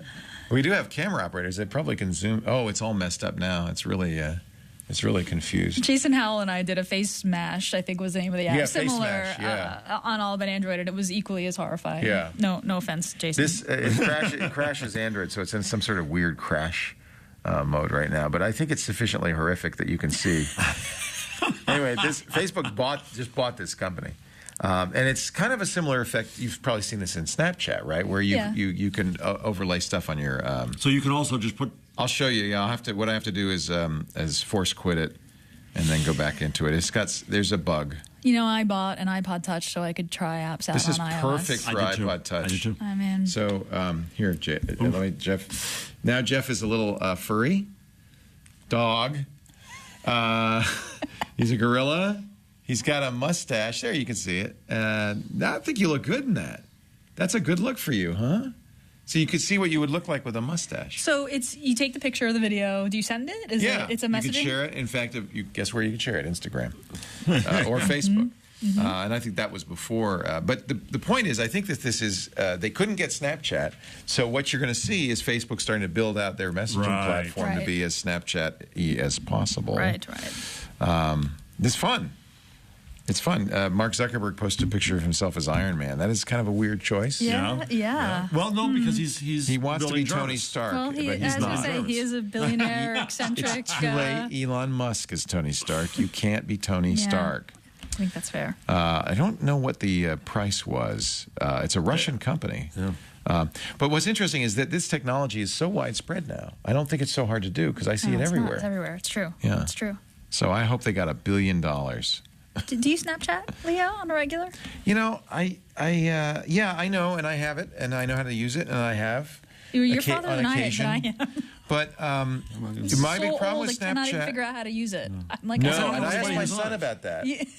And he said, "Well, everybody knows how to use it." I said, "There's no rules. It doesn't explain." It doesn't. He said, but I think that generation, it's the same thing with Minecraft. Part of for an app to succeed with a young generation, Jake, you can confirm or deny this.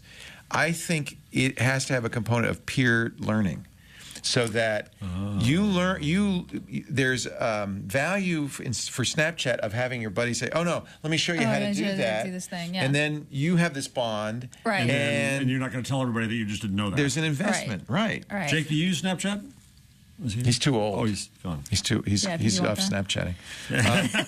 Well, I read that BuzzFeed piece about how teens really use, which I'm always a little bit skeptical. This was couple months ago, but I still was like, I don't. This is beyond my ability. Snapchat's fun.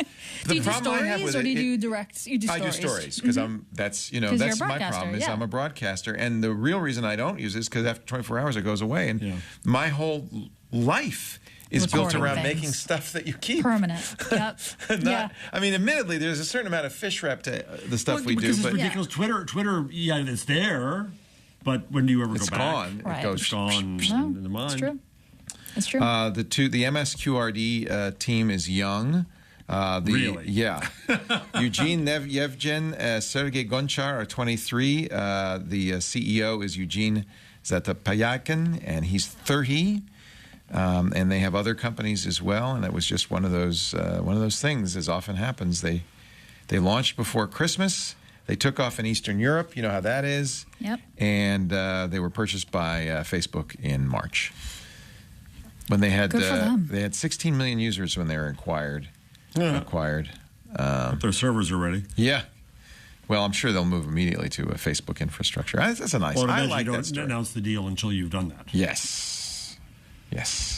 There were two other companies bidding against them, so that's why I think we don't know the number. I'm sure it was good. Twitter is shutting down Emoji Tracker. That's annoying. Emoji You Tracker. just get annoyed anytime anybody I'm shuts annoyed. down anything. I'm just peeved. I'm taking over from you now. Twitter's got a bad track record. Now that I'm here, I decided maybe You got there's this New something York about the spirit. You know New this York is the water. Yeah. cranky. Vetching. Emoji tracker we used. It was the one that said that would rank emoji use on Twitter. It was really cool. Remember we showed all the Real what the most time. in real time. It was really cool. But Twitter platform operations sent them an email saying, "Hello from Twitter. During our recent audit of our developer platform, our records show the account associated with this email address currently has elevated access to the streaming API. No, you can't do it." That no longer exists. That well, no longer- you can yeah. pay. Well, probably it's expensive. Oh, GNIP, right, because they Right. have the fire hose.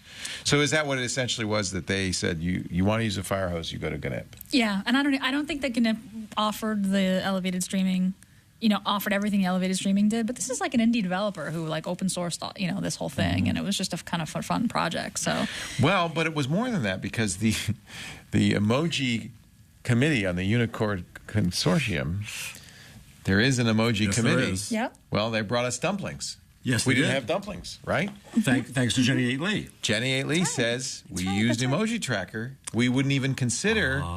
We wouldn't. A big factor in the new emoji criteria is whether we'd expect to find it above the median in emoji tracker. So, wow, that's too bad. There is at some level, I think. Let's see what you think about this, Gina. I would even argue an ethical responsibility that if you have this data, that's the voice of the people. I don't mean at an individual level, but I mean at an aggregate level. And in an age when AI can analyze all this, and you can use sensors and do all this thing, shouldn't that data be open to us, the people who made it? yes, we've been saying that all along. It's an old-fashioned way of thinking about it, but yes. Yeah. That's what Yes, I am. I agree. Yeah. No, me too. Me Yeah. too. I absolutely believe that If too. I were Hugo Chavez, I'd nationalize it. That's what I'd do. I'm telling you, when Bernie gets in, we're going to nationalize Twitter. We're going to nationalize Twitter.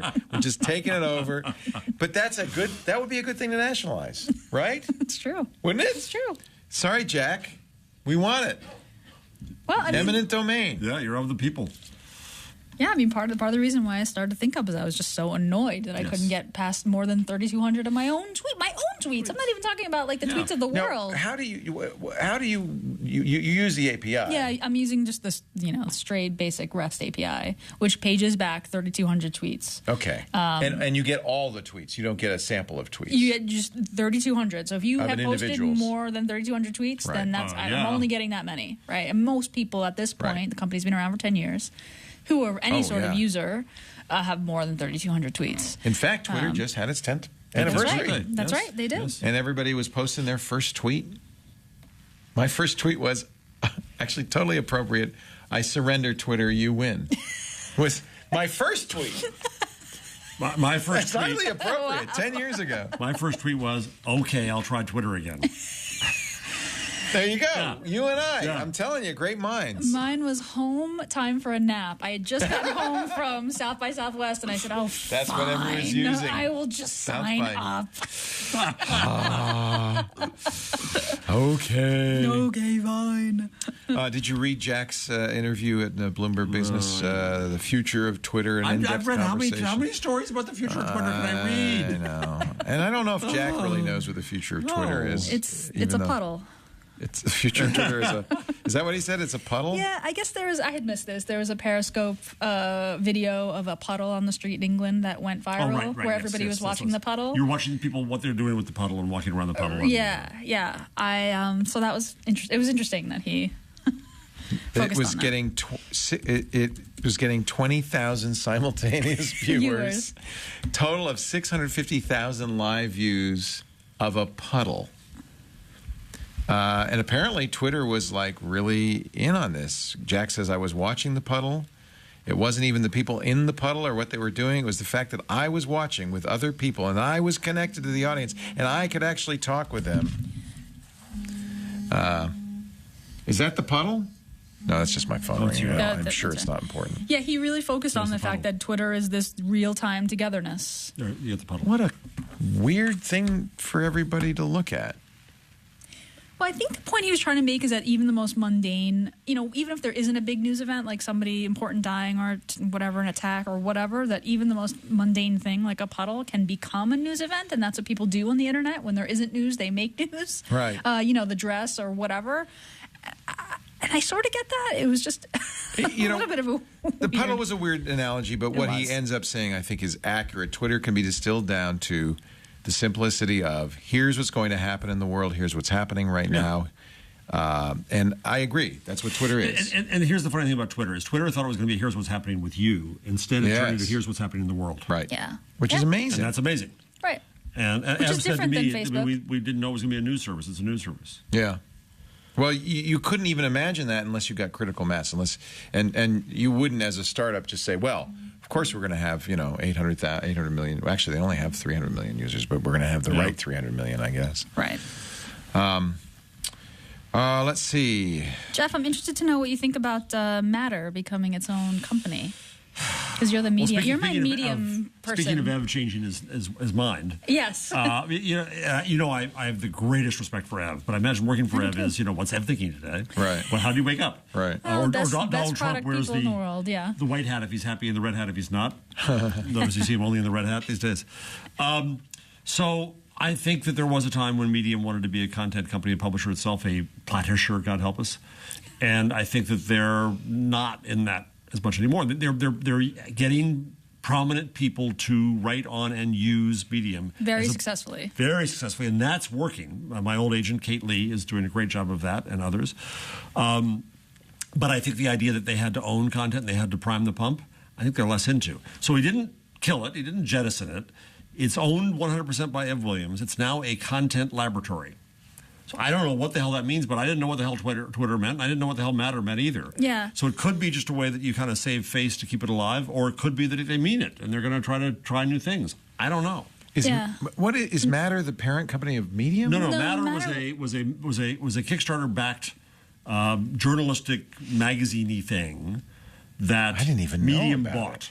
Oh, I thought it was just a publication on Medium. It was. I didn't realize that it was started rooted separately. in a Kickstarter. Bobby Johnson was one of the founders of The Guardian, and they started it separately, and they did a whole big Kickstarter raise. So it was controversial when they got bought, like, hello, I gave you money, where's mine? Yeah. But that's happened more than once. That happened with Oculus Rift, right? Yeah, exactly. And so they've done some neat things. But I take it back in the sense that, of course, Medium does have its own content products, insofar as our good friend Age. This is simply Age talking. Yes. Former Wired, former Newsweek, writes about technology. Stephen Levy. Well, now I love is Stephen Stephen's Levy's at back Matter? channel. So he's his back channel. He's the back channel. Right. He is on staff. That is an owned and operated channel. Like Matter, but not Matter. Yeah. Right. So they still do have content. It's a confusing mess. They still do have content, and they're moving this off to be a laboratory. So who knows? Ev doesn't know. Yeah. But that's the joy of Ev. He has said that we might start doing advertising on this. Yes. So there is a plan, perhaps, to monetize it. Well, I'm just betting. My guess is, Gina, that they're saying, okay, this was fun. We're not going to kill you. Let's see if you can't make a go of it. Did Ev spin Matter out, or did they spin themselves out? I mean, Ev spun Matter out. It's still owned by Ev, but it's operating separately from Medium. And it's on Medium. It's using Medium, the platform. Yeah. Still. So That's very confusing. It's very confusing. And it's not a website, they say. It's not a website. Right. Because nobody wants to be a website anymore. It's on the web. Nobody You look at it in publishes the browser, but it's not a website. You don't want to be an app. You don't want to be a website. You want to complain and fetch about being on the platforms. You just want to be unhappy. Don't let the internet name your boat. I'm just saying. This is never a good idea. The You know British... what? You know what? We're starting the new show in New York. Why don't we let the internet name the show? We should. And what a name we'll get. So the British government decided to let the internet suggest a name for a $287 million polar research ship. And the name, ladies and gentlemen, RRS Boaty McBoatface. The wisdom of the crowd. The government suggested the names like the Shackleton, the RSS Endeavour, Falcon. No. More dignified Boaty options. McBoatface. This is, as you might remember, very much in the same vein as the Slovak bridge naming in 2012. Lawmakers had to override the public's vote. The public decided to name it after Chuck Norris. A year earlier in Austin, Texas, people tried to name the city's waste management service Fred Durst. Although Limp Bizkit would have been better for a waste management service. So it's 4chan is the problem, I think. Anyway. So we are to be Twiggy McTwigface. Twiggy McTwigface. I think not a bad name. A little hard to say. But. Incidentally, the guy who proposed the name Boaty McBoatface is a public relations guy and former BBC employee. He tweeted it, and now his latest tweet is, "I'm terribly sorry about all of this. My apology." So I hope they name it Boaty McBoatface. It's not over yet. The polls close April 16th, so you have time to change it to Shackleton or Endeavor. But it's still the most loved all time, the most loved today. People are still voting. The problem is there's so many people are voting. The website keeps crashing. Here's one: Euphausia superba. Vivian Fuchs, Deep Blue Explorer. There's quite a few of these. Yeah. But look at the most loved. Most loved overall. Let's see. Number one, RRS Boaty McBoatface. And I presume Henry Worsley is another joke, probably a British joke. David Attenborough, that'd be a good name. Yeah. Or the RRS is bloody cold out here. Usain Boat. Good name. Good name. I like that. I like that one. Usain Boat is pretty great. Boaty McBoatface, the return of Boaty McBoatface. Well, Boatimus Prime. That's great. Internet The RRS jokesters. boat. Thanks for all the fish. I like big boats, and I cannot lie. RRS what iceberg? Remember, it is going to be in the Antarctic. Wow. Most loved today. This is actually, you know what? They're getting a lot of attention. They are. You know what? Go ahead. Go with it. Name it then. Can I vote? Yeah. Can I heart Boaty McBoatface? I did. Thank you. I voted. Thank you for voting. Another problem. There was no sign up. There was no registration. I just voted. How many scripts are just hitting that URL? Voted. The website is nameourship.nerc.ac.uk if you'd like to cast your vote. NERC. Go to NERC. Let's see. Anything else? This is fun. I don't know what time it is because I can't understand the clock. It is now 6:30. Approaching 6:30. So that would be 3:30 our time. So this is a good time to start wrapping up here. Yep. Last minute stories in the Well, rundown. I think we do have to talk about the Happy Meal from the CUNY. By the way, I am also wearing CUNY swag. I'm going to besmirch the brand. This is a nice hoodie. Thanks. Was it Simon who gave me Simon, this? yes. Thank you, Simon. You are now a capital J journalist. Yes. This is in honor of the CUNY School of Journalism team that's playing in the March Madness NCAA finals. I hear that's what they told me. So I find it all right, Leo. Yes. Oh, you want to talk about porn? Yeah. I've never seen. He's giving me the look. I've never seen. Why am I the porn expert look. on this? So I'm Gina, saying I haven't seen. what do you think of VR porn, Gina? Welcome back, Gina. Yeah, thanks. So Pornhub, which is a very well-known, I hear, very well-known, popular, it's kind of the YouTube of porn, I think.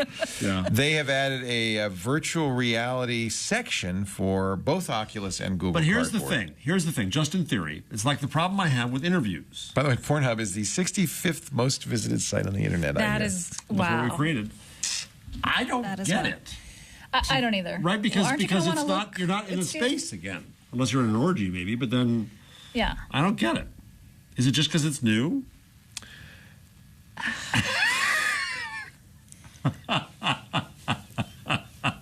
Enthusiasts will try it because it's new. Okay. I was trying to bait him. It's just not working. I'm trying my best. He's being incredibly restrained. He I'm is. really impressed.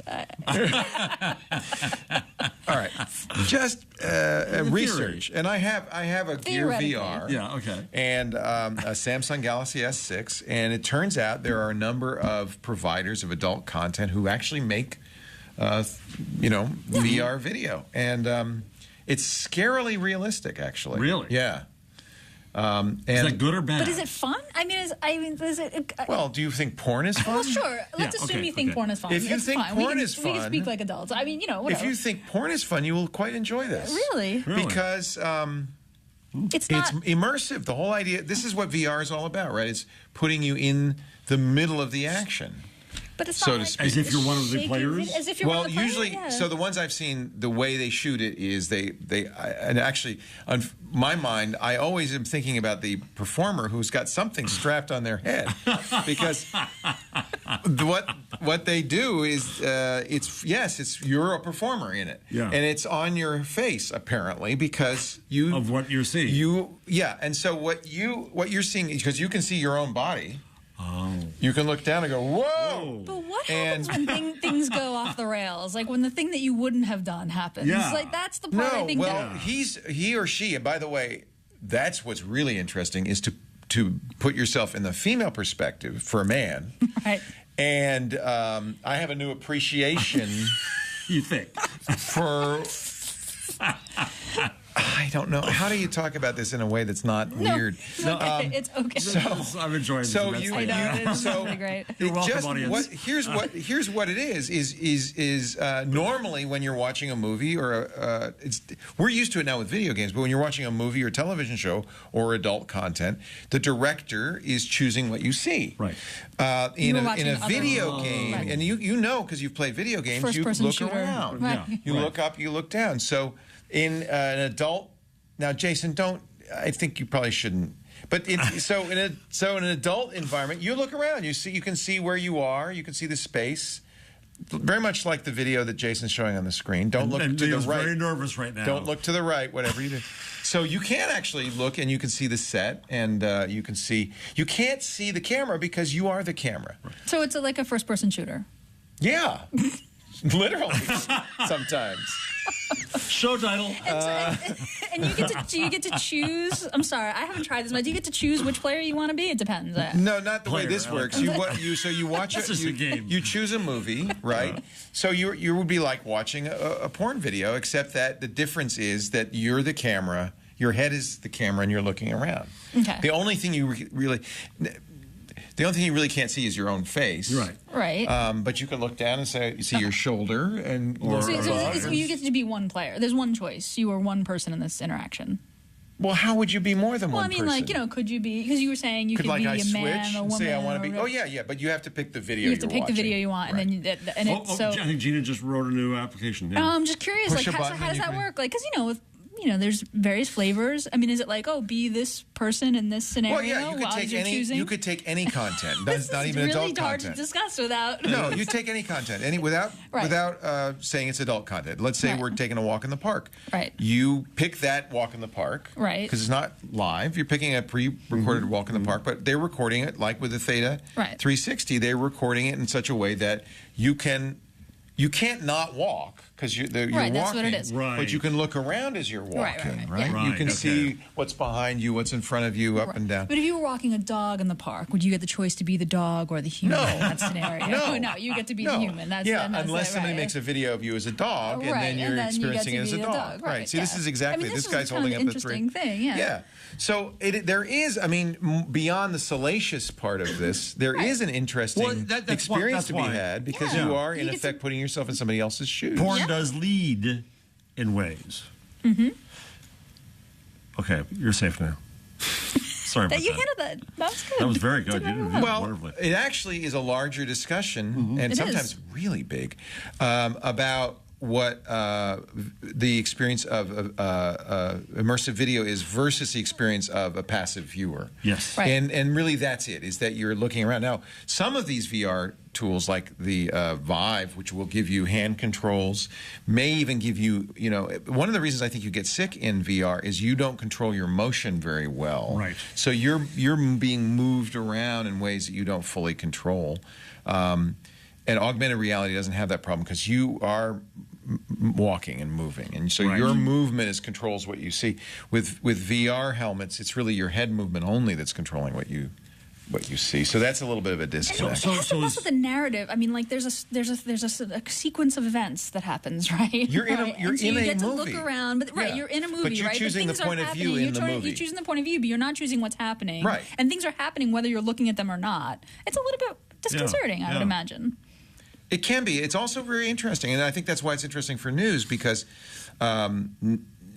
Which is seriously why I ask. Yeah, because now it makes you're you test seeing the ideas here. Yeah, now you're seeing. So I watched the Times stuff, and the Times. The first thing the Times did, they did other stuff, but the first thing the Times did was about children displaced by war. Right. And and this is probably because of my training. I don't think so much about what I'm seeing as the mechanics of producing it. And so the first thing I do is I look around and say, well, where's the reporter? So this child is going through her day in a bombed-out house, and she's making breakfast and stuff. And I'm thinking, what did they do? Did they set up a camera? They did. And they said, okay, I'm going to leave the room, just lead your normal life. Yeah. Right.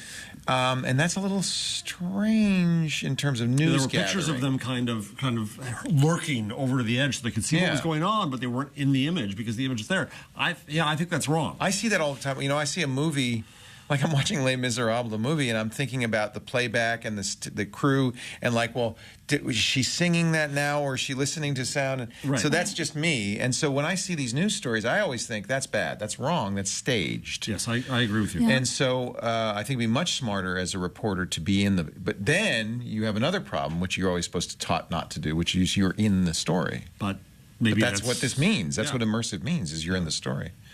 So it opens up a whole bunch of interesting things, and in the adult context, I think it is. I think it is very interesting. I don't. It's not something I would do regularly, but It doesn't seem like it's going to take over just regular watching a movie. But the question is, does it potentially increase empathy? I mean, you kind of said, right? Yes. Yes. That I would agree with. And just as maybe if you're watching Children of War. No, well, I have empathy for women in porn. Seriously. I appreciate that. I mean, I don't do porn, but no, I know, but I mean, no, that was actually a very interesting experience because it was like I'm kind of being abused here. To be frank. That's why we love you, Leo. It was like, no, stop that. No. Anyway. So fascinating.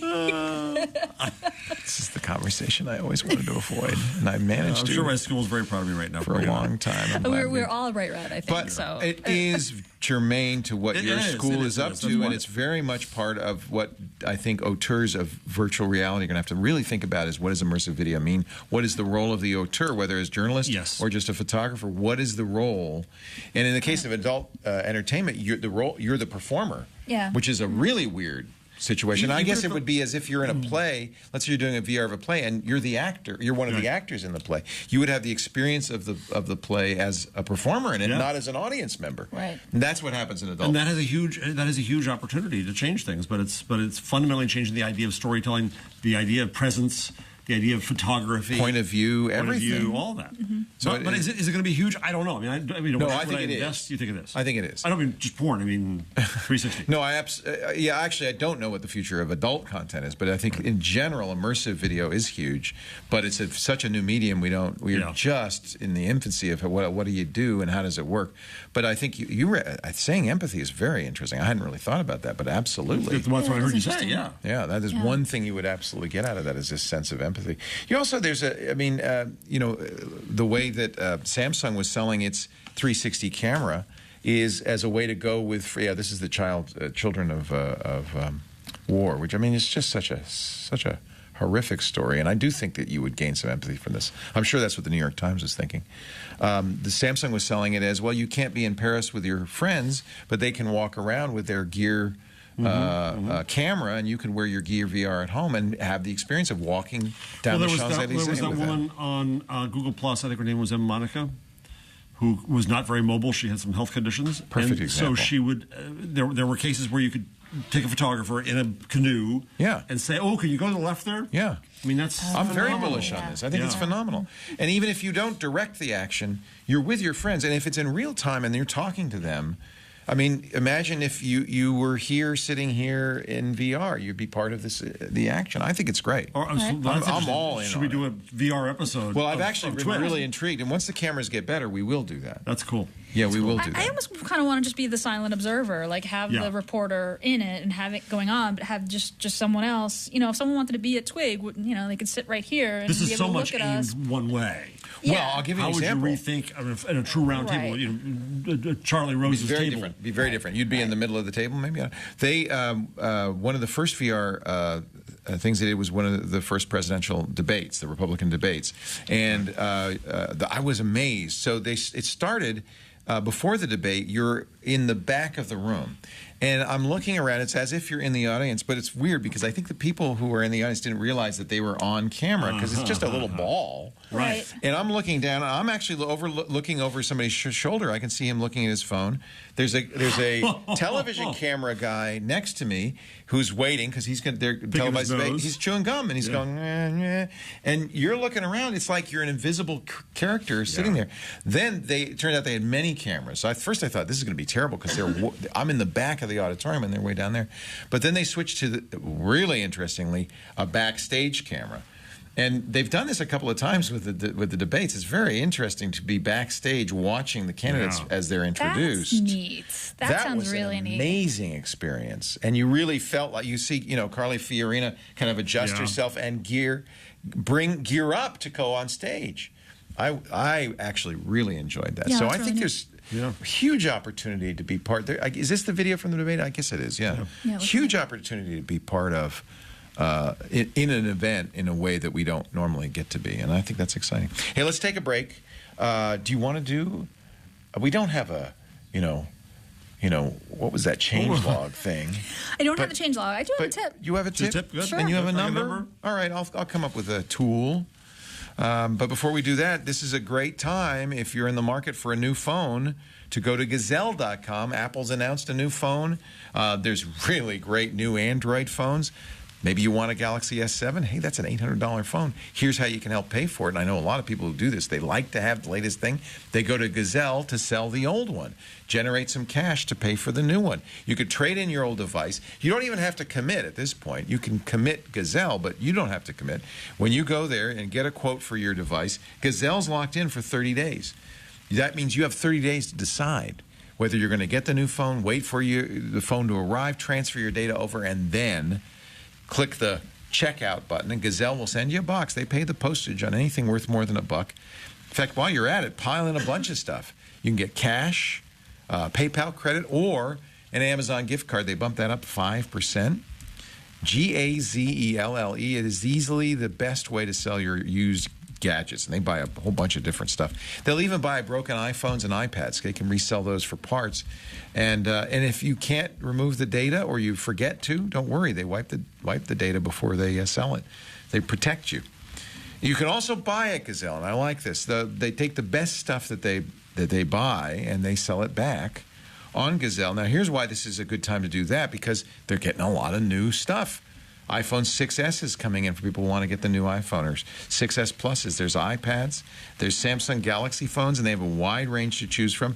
They always put every device through a rigorous 30-point inspection to make sure that the screen's not scratched and everything works. They also back it by a 30-day return policy.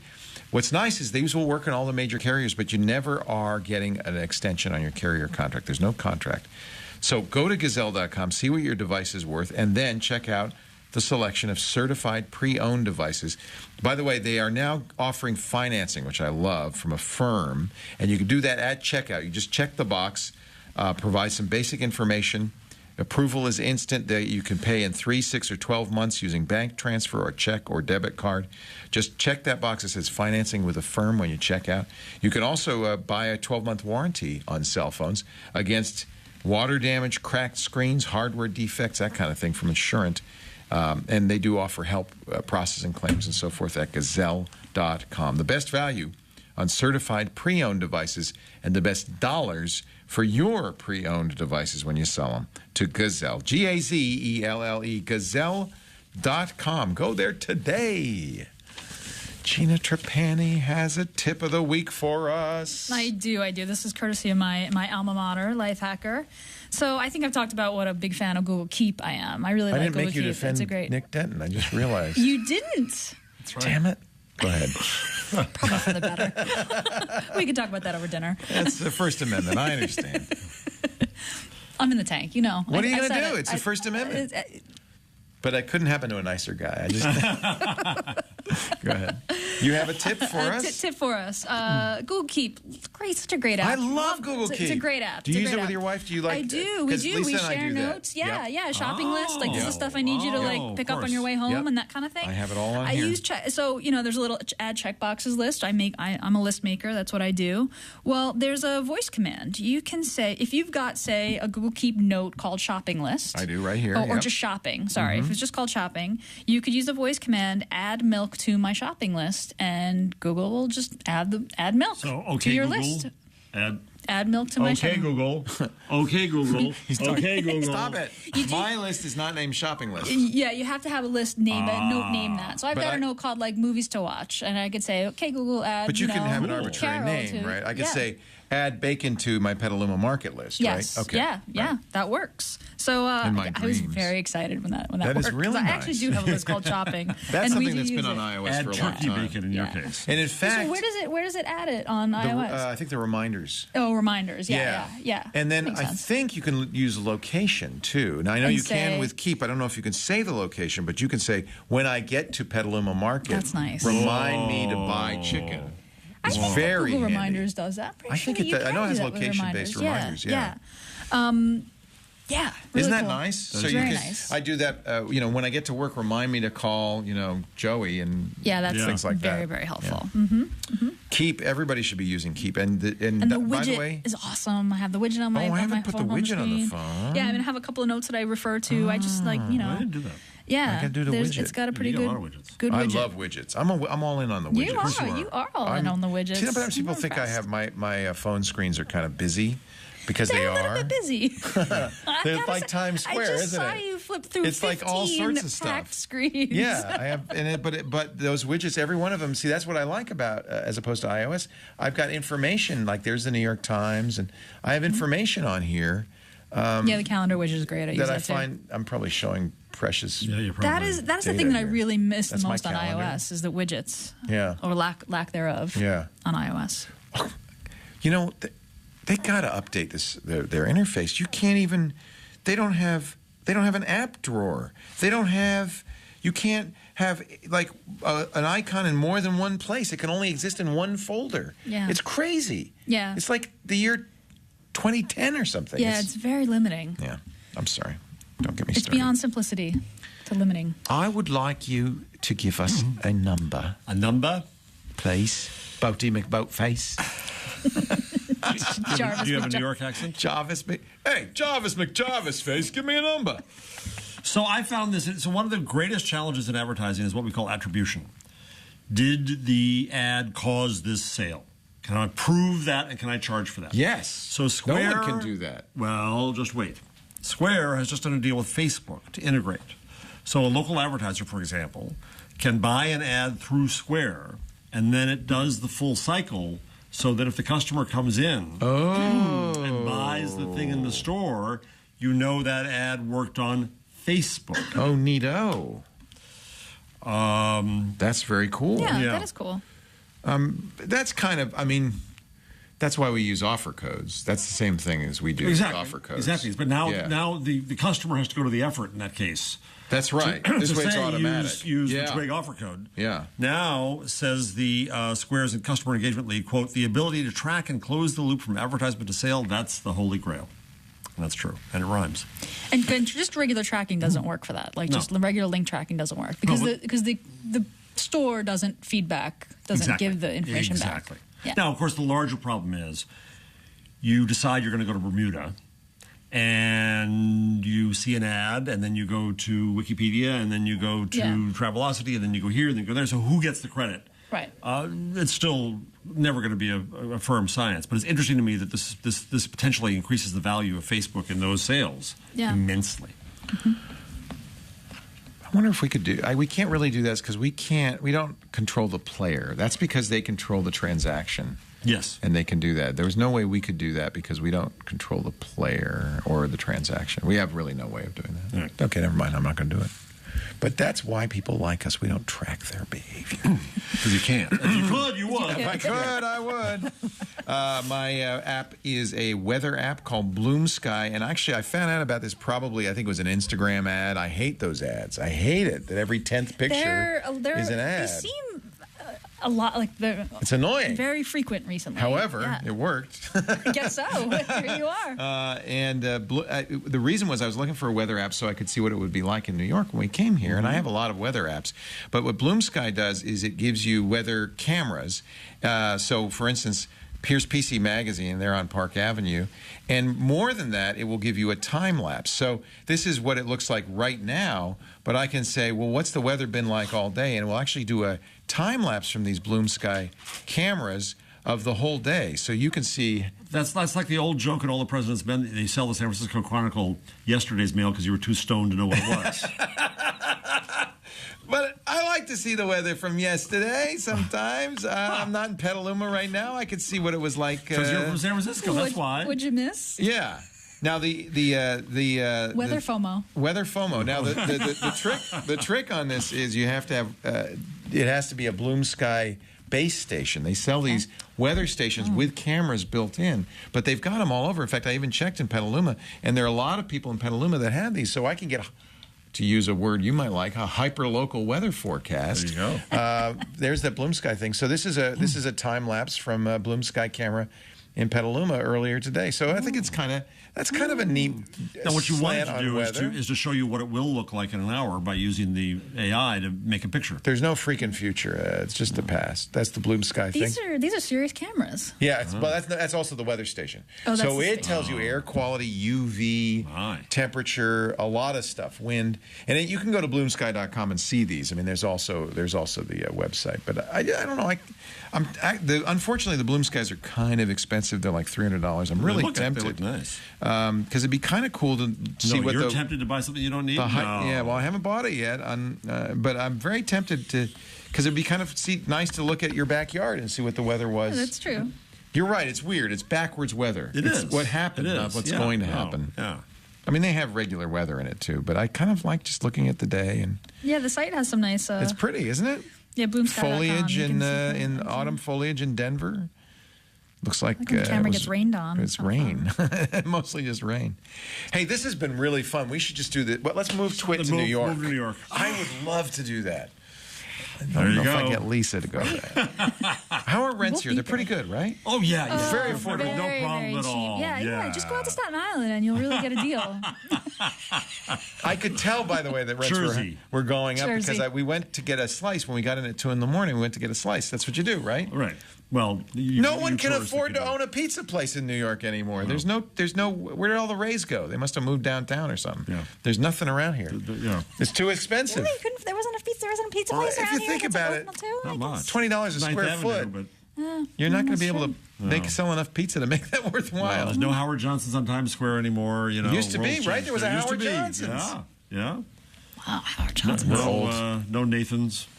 Oh, yeah, no Nathans anymore. No papayas. No Papaya King. No Papaya King. That's right. Yeah. Those were the days. No strip joints. No. There's still Nathans in Coney Island, which is where Nathans should be, just to be clear. But it used to be on Times Square. Right. Yeah, it's just the rent. The rent was too much. And down in the Village, the Papaya King is gone.